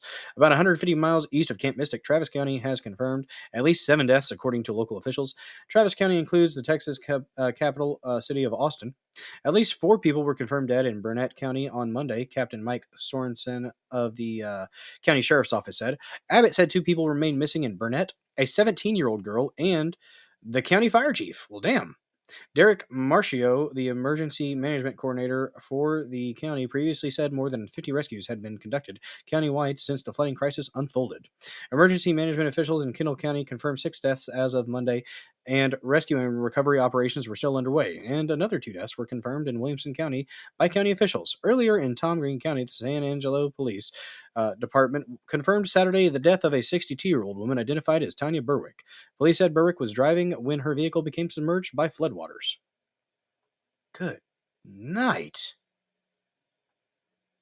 It is amazing. It is amazing how much water can do. Just.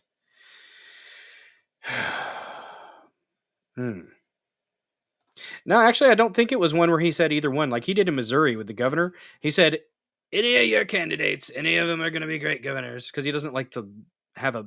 It's a really bitch-made way to say you don't want to lose like be wrong on an endorsement. It's childish, honestly, but it's it's what he does on that. It's like I'm not that mad about it, but it's like, bro, if you're going to endorse somebody, endorse somebody. Don't be like, oh, either one will be good. My record is still clean. I've got a 90% endorsement record. That's what he did with Massey. He's like, saw Massey was going to beat the crap out of the establishment one that they put out there. And he's like, can I endorse you? I would like to endorse you. It looks like you're going to win. I'm still right. Okay. You can have that. Officials have conducted more than 160 air rescues, Letha said in an earlier update, adding that 850 uninjured and 8 injured people have been rescued overall as of Saturday. U.S. Department of Homeland Security, we might not read through this whole thing. There's a lot here.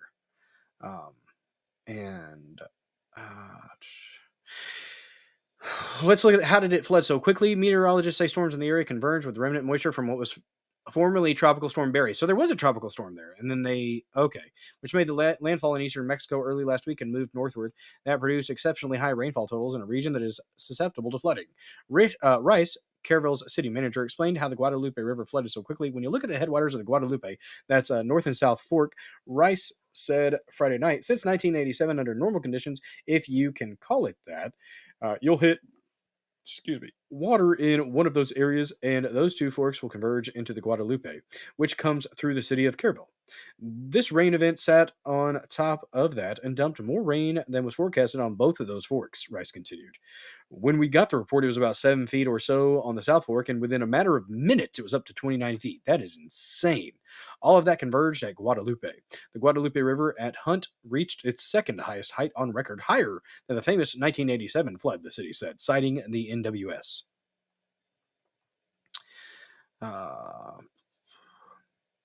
What's up, Janet K? Good to see you. Don't forget to smash that like button. Give it all you got. Very important. Very, very important. Oh, what the fuck? I've passed helping. Yeah. Yep. Sadly, there are people who have passed trying to help. That's true.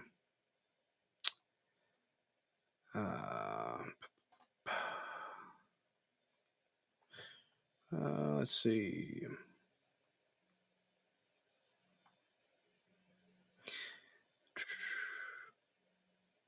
So the Texas Division of Emergency Management had multiple meetings since Thursday to prepare, but the National Weather Service did not predict the amount of rain that actually fell, officials said, adding the forecasters originally estimated up to 8 inches of rainfall for the area. Kerr County Judge Kelly said that the area does not have a warning system, and authorities were shocked by the ferocity of the floods. We had no reason to believe this was going to be anything like what's happened here, nothing whatsoever. And sometimes that does happen.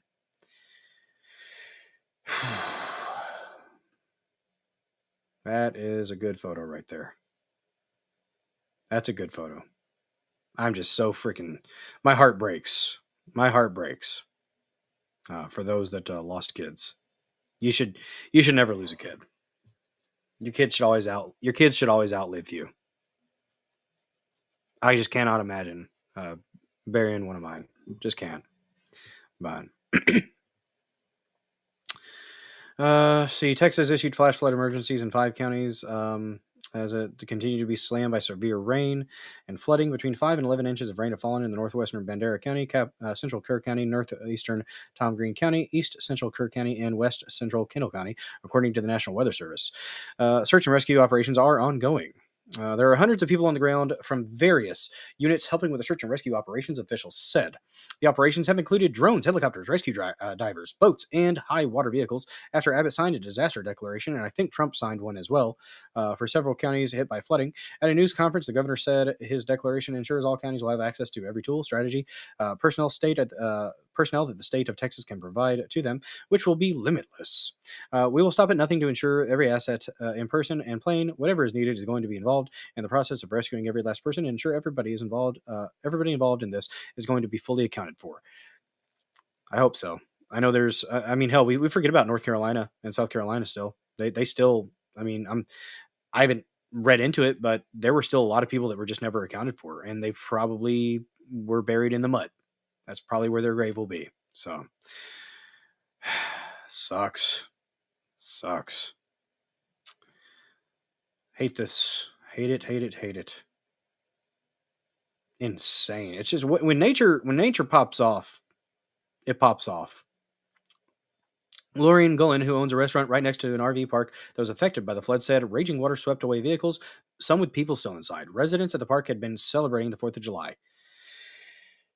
You could also see vehicles coming up from the river with lights on and hear somebody honking, and they were washing away, but they kept going. Damn. It was impossible. Some victims identified, including young campers. The confirmed deaths at Camp Mystic include 8-year-old Lenny McGowan of Austin. Her father told CBS News, and Chloe Childress, an 18-year-old counselor from the Houston area, according to the Kincaid School, where she had recently graduated. Oh, and Chloe Childress. So those are 2 of the dead. A counselor and an 8-year-old.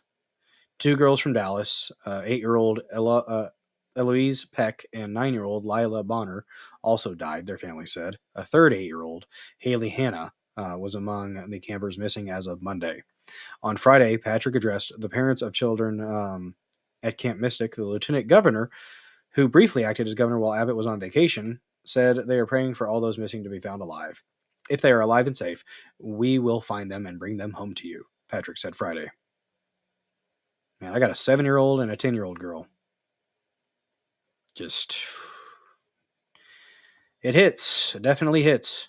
Camp Mystic is an all-girls summer camp that runs several camps attended by thousands of children during the summer, Patrick said. In a statement read Friday by the lieutenant governor, the camp said they did not have power, water, or Wi-Fi in the aftermath of what it called a catastrophic level of flooding.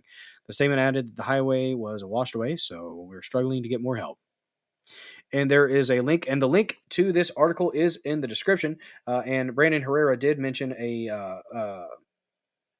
and that link is in the description as well to that Fox News interview with Brandon Herrera. He did mention an organization that they are working with to take donations. You got to be really careful in these situations because there are horrible people. There are horrible people out there that will try to take advantage of these situations and try to get money out of you. Well-meaning individuals. So make sure it's legit. The place, if you're able to donate, by all means, do what you can. And so they've got a link here in the article. But and then I forgot what the name of the one is that he mentioned in the interview, but It is in the description. The camp sits on a strip known as, and I'm sure his social media sites probably have that listed as well. So the AK guy. The camp sits on a strip known as Flash Flood Alley. Austin Dixon, CEO of the Community Foundation of the Texas Hill Country, told the Associated Press. The foundation is a charitable endowment that collects donations to help nonprofits respond to the disaster. When it rains, water doesn't soak into the soil, Dixon says. It rushes down the hill. Man. Eleanor Lester, 13, told the AP that she and her cabin mates were evacuated by helicopter. Her cabin was on elevated ground, but younger campers bunked it. Why were the younger kids down low? Oof. You don't think this is going to happen, though. Bunked in cabin situated along the riverbank. Those were the first to flood. Younger campers came up the hill for shelter. The camp was completely destroyed, she said. It was really scary. Everyone I know personally is accounted for, but there are people missing that I know of, and we don't know where they are. One 8-year-old camper was swept 6 miles down the river, but survived. Thank God. Sisters Natalie and Emily Railford told CBS News correspondent Jason Allen, all of a sudden we just hear somebody say, "Help, help," one of the sister said. She said that her cabin was flooding and someone was open a window, and she just flew out of it. Shit. 2 other camps along the Guadalupe River. This is like at night too. So these are kids getting woken up. Getting just woken up and have a comfortable sleep, and then just boom. It's just that quick. You never know. You never know the time of the day. It's. Oof. 2 other camps along the Guadalupe River, Camp La Junta and Camp Valdemar, said in an Instagram post that all campers were safe and staff there were safe. 2 young brothers, Braden and Brock Davis, were among the campers at Camp La Junta. When I woke up, I turned my flashlight on, and I think I saw water like outside, and then like we had to get on the rafters. Dang. 7 years old. The boy's mother, Kelly Rabin, said Brock had to climb from initially the bottom bunk to the top bunk and then ultimately into the rafters to try to avoid the water. While Rabin said she felt a sense of joy and relief that when reunited with her sons, she knows other families are not as fortunate. It's almost like you have the sense of survivor's guilt. Yes, that is, yeah. Because you feel so much joy to see your children, but you still know that so many people are hurting and desperately looking for theirs, she said. 2 sisters from Dallas, a 13-year-old Blair Harper and 11-year-old Brooke Harper, were also confirmed dead Saturday by the St. Rita Catholic Community Church in Dallas. The sisters were not attending Camp Mystic, but were staying with their grandparents in an area along the Guadalupe River where the flooding occurred. Their grandparents remained unaccounted for, according to the church. The girls' parents were in a separate cabin and were not harmed. Wow. Awful. Freaking, just honestly heartbreaking. Honestly, just heartbreaking. Again, I can't even imagine what some of the families, what the families are dealing with, what the community is dealing with. It is absolutely a travesty when stuff like this happens. And, if you can't donate, you can send prayers, good vibes, whatever you do. I'm going to be praying for them. And just, you never know. You never know when something like that's going to happen. So definitely, if you got kids, hug your kids a little tighter. Let them know you love them. Don't forget. But, man, God bless the first responders and be with them. And I pray that, even the families that lost loved ones, I hope they're able to find some sense of wholeness at some point. So, yeah, that sucks. I thought I had something saved with the... this guy, yes, this is the Chad. This is the Chad that I was talking about earlier. Is Coast Guard rescue swimmer Scott Ruskin. He's one of the heroes that I wanted to talk about. And I'm glad I bookmarked this because I was kind of sad and I was going to look it up really quick. But this guy, absolute freaking Chad. Colin Rugg, good follow over there on the X Machine. 2 L's, 2 G's. So Coast Guard rescue swimmer Scott Ruskin saved 165 lives in the he deserves the Medal of Honor. He deserves some type of presidential accommodation for this. 165 lives in the Texas flash floods. This 26-year-old former KPMG accountant directed Army Black Hawk 60s and MH-65s to survivors and helped get them to safety, according to the New York Post. Ruskin spearheaded a high-risk rescue mission under the worst possible environmental conditions, which in the end saw 165 brought to safety, the New York Post reported. I'm just doing a job, he told the New York Post. This is what I signed up for. And I think that any single Coast Guard rescue swimmer or any single Coast Guard pilot, flight mechanic, whoever it may be, would have done the exact same thing in our situation. That's what we were asked to do, and we're going to do it. Any one of us, if anyone else was on duty that day, they would have done the same thing as us. This is a good dude right here. We just happened to be the crew that got the case. Freaking Chad.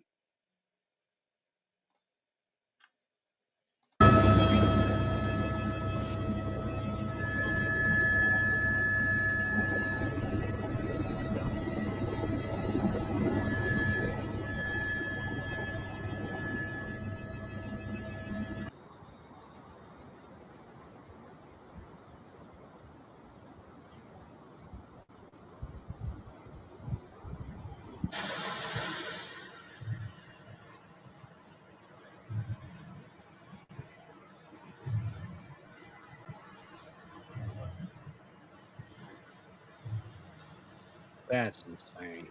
Just nuts, guys. Just nuts. Man, oh man. Man, oh man. Bunch of craziness. What a hero. I agree. Absolute hero. Let me see if I can actually find him. There was an interview he was doing, and I didn't save that. But if I can do a quick search and see his interview. Let's do this.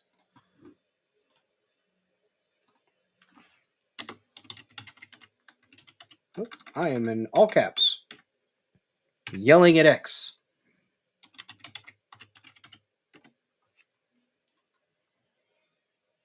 Here we go. Here's the one I was thinking of. This. Let me see. Here we go. Here we go.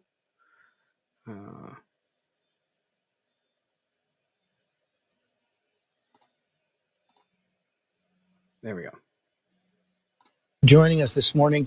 Tell us what happened.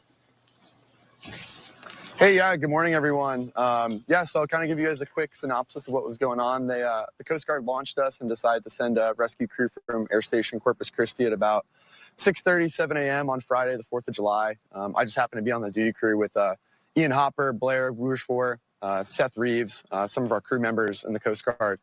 And they sent us out. We kind of encountered some pretty serious weather, some of the worst flying we've ever dealt with personally. It took us, which should have been an hour flight, probably took us about 7 or 8 just to get into the landing zone. Once made about 4 different approaches trying to get in, we were able to get boots on the ground with the Air National Guard, Department of Public Safety for Texas, game wardens. And when we decided to leave me on scene at Camp Mystic, that was kind of our main triage site we were trying to help out with. God bless you. We decided, hey, if we leave the rescue swimmer on scene, we'll have more space in our Dolphin MH-65. So based on that, I got on scene, boots on the ground at Camp Mystic. Kind of discovered I was the only person there as far as like first responders go. So yeah, I had about 200 kids mostly, all scared, terrified, cold. Having probably the worst day of their life, and I just kind of need to triage them, get them to a higher level of care, and get them off the flood zone with a lot of the US-60 Army helicopters. Talk about how that works. You got 165, close to 200 kids there. How do you get them out? Just one by one? Yeah, sir. It's a great question. So the United States Army National Guard was landing their 60s with Task Force 1, some of their rescue swimmers, and they were able to land. We kind of came up with 2 different landing zones. There was one off an archery field and then one at a soccer field. So yeah, we were able to kind of land those 60s in there. Lord. And then I was kind of the main guy as far as like grabbing people, usually like 15 to 10 kids at a time, maybe one adult with them, and bringing them over to those 60s and getting them to a different LZ. That was kind of safe and had more first responders than just myself out there. Had you ever done this before? No, this is my first one. Haven't had any cases before. I've been arrested. Freaking beast, man. Freaking beast. He took charge and got things organized. He was part of the organization of these rescue efforts. Freaking awesome. Swimmer for about a year, fully trained for about 6 months. This is my first experience, but I really just kind of relied on the training we get. Coast Guard rescue swimmers get some of the highest level training in the world. So really just kind of relied on that, and that, just knowing that any of the rescue swimmers in the Coast Guard would have done the exact same, if not better than me. So training is one thing, but this was the real deal.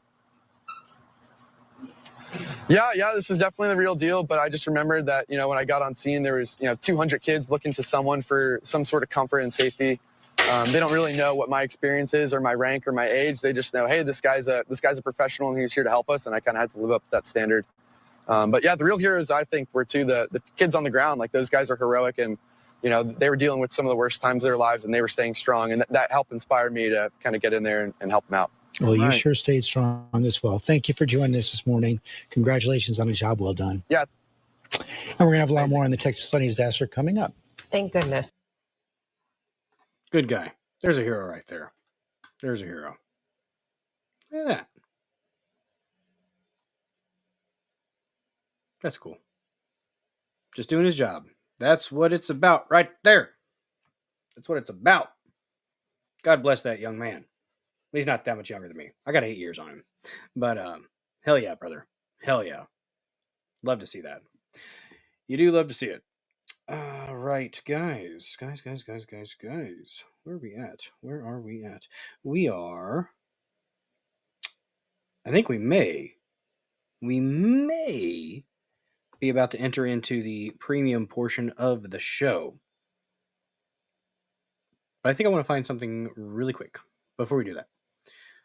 One little thing to kind of let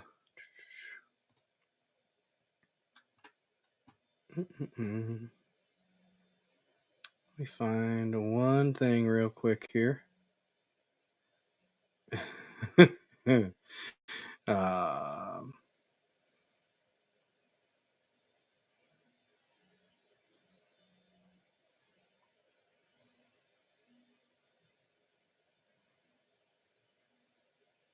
Yeah, we'll have some nice stuff here.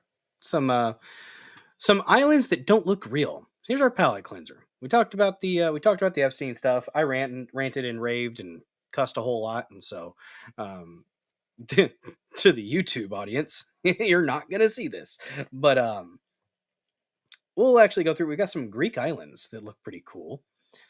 The post says Greek islands that don't look real. This is pretty calming stuff, though. So this is our palate cleanser before we get into the premium portion. You're back beneath. Well, I didn't get to see much of it there. Here's Zakynthos. Ooh, that's pretty cool. Look at that. I might just wait here for a little bit. Yeah, I would. I'd probably pass. I might just wait here for a little bit. Why does the water look like that? How does water get so pretty? Here's a cool one. And for me.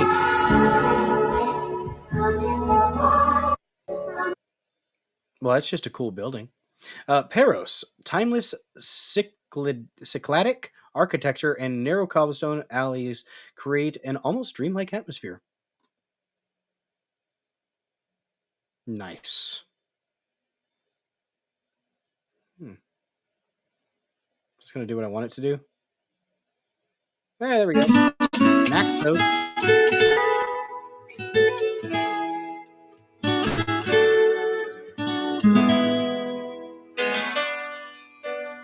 Greece has some cool stuff, guys.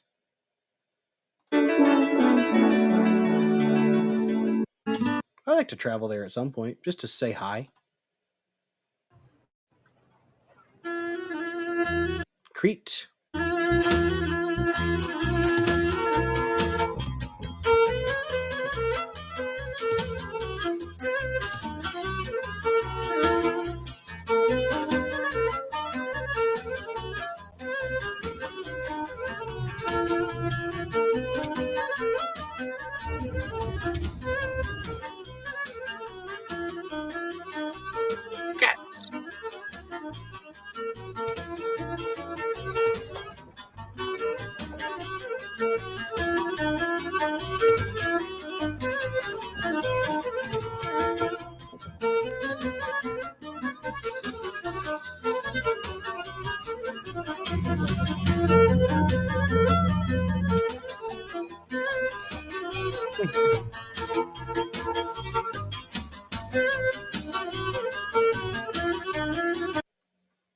Solid.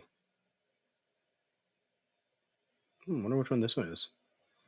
Just off Crete's southwest coast lies Elefanisi, Deer Island in Greek, a small island where you can reach by wading through shallow waters. It's well known for pink sand colored by pigmented microbes living within with local seaweed. Pink sands. Nice. God, that's gorgeous. We don't have anything like that in Southeast Missouri, guys. We have some pretty cool scenes. Not like that, though. More food.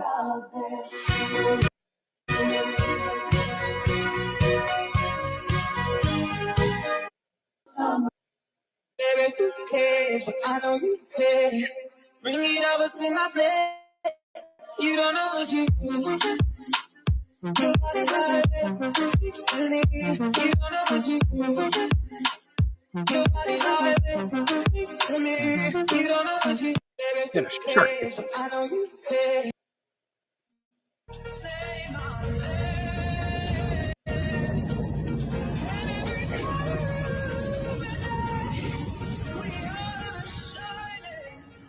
Gotta love the buildings there.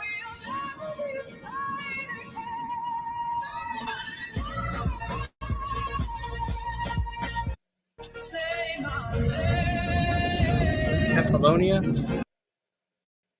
Μια χαραμάδα απ' το πατζούρι λίγο φως και ένα παράθυρο που χρόνια έχει να... Μια χαραμάδα απ' το πατζούρι λίγο φως. That's cool. Zigzag. Alejandros. Oh, that's cool. So that's the church of that right there is the Church of Panagia, is a divine vision to behold. It's built on a rocky outcrop above Kora, likely on the site of an ancient temple whose materials were repurposed for its construction. Nice. Oh, random lady in a bikini. Nice. Okay. Dive. Hydra. The name of that island is Hydra. Fun fact, Leonard Cohen lived on this beautiful island in the 60s, where he wrote several of his most beloved songs, including So Long, Marianne, inspired by his life there with Marianne Elin? Oh, that's cool. This is the island of Rhodes. Is known not only for its iconic Colossus, but also for its Acropolis of Lindos, a natural citadel rising above the town. Nice. Fortified over centuries by the Greeks, Romans, Byzantines, and Ottomans, the site offers breathtaking views from the coastline. That is so freaking cool. We need stuff. We need more architecture like that in the States, dang it. We got this brutalistic stuff. You guys seen what they do to the restaurants and stuff and buildings? It's all blocks. It's all commie freaking brutalistic architecture.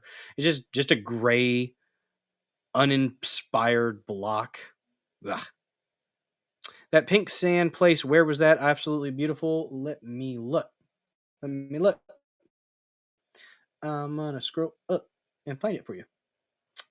There it is. It is just off of Crete's southwest coast lies Elefanisi. Elefanisi. Elafonisi. Deer Island in Greek, a small island you can reach by wading through the shallow waters. It's well known for its pink sand colored by pigmented microbes living with a local seaweed. That is gorgeous. Yep. Absolutely gorgeous. Got a couple more here. Actually, we might be done. Oh no, are we done? Nope. So this is the island of Rhodes. Let's go to the next one here. Milos.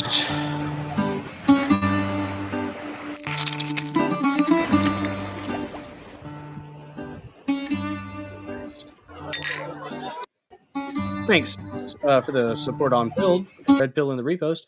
Milos, this beautiful island has been an archaeological treasure throughout history. It's where the Venus de Milo, Louvre, Poseidon of Melos, Asclepius of Milos, British Museum, and an archaic Apollo, Athens, were discovered. Well, that's cool.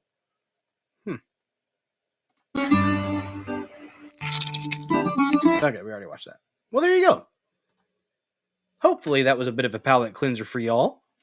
That's what we try to do here on the Dozer Den. If you're new to the Dozer Den, welcome to the Dozer Den. Love all the killdozers here. Appreciate the heck out of each and every one of you for liking this stream. At least I hope you did. Commenting in the comment section is caring. Reposting this stream. Let's see. We got 37 likes. 1 thumbs down. Aw. Imagine living somewhere like that. It would be pretty awesome. Yeah, I want to go too. Let's go, Jana K. Let's set up a trip and do it. Maybe one day whenever my kids are grown and stuff. Appreciate you over there, Subpack Vet, for the repost. Thank you. That looked really, really fun. But all right, guys. All right. We've done some things. We've talked about some stuff. Let's go ahead. We are going to go ahead and get into the premium portion of the show. If you didn't know, I stream Monday, Tuesday, Thursday, and Saturday at 9:30 p.m. Central. The weekday shows, we cover more newsy topics, but we do usually have a palate cleanser at the end. And I typically include a Massey Minute, but I didn't really have time to find one today. So we're not doing a Massey Minute today, but Saturday streams. If you've not been here for a Saturday stream, it's a treat. It is for you. The Dozer Den. It is a decompressed stream. We might have a topic that's kind of esoteric, sciencey, nerdy, UFO stuff, woo-woo stuff. We do it every now and then. I have my typical hat. Ooh. I do have my typical Illuminipple, right? This is the foil hat of old. Illuminipple. That sometimes we put that on when we're covering conspiracy-ish topics.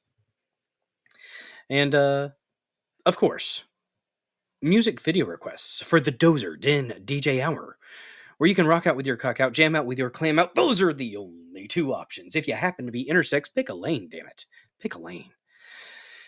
But we are going to go ahead and get into the premium portion. So if you don't have Rumble Premium yet, and you want to have access to what we're going to be talking about, which we are going to be talking, we're going to be kind of watching and reacting to an interview between Shawn Ryan and the CEO of a company called Rainmaker, which literally is a weather manipulation company. That's what they do. They cloud seed. They make snow. They make rain. Sometimes bad things happen from that. I'm not saying that's what happened in Texas.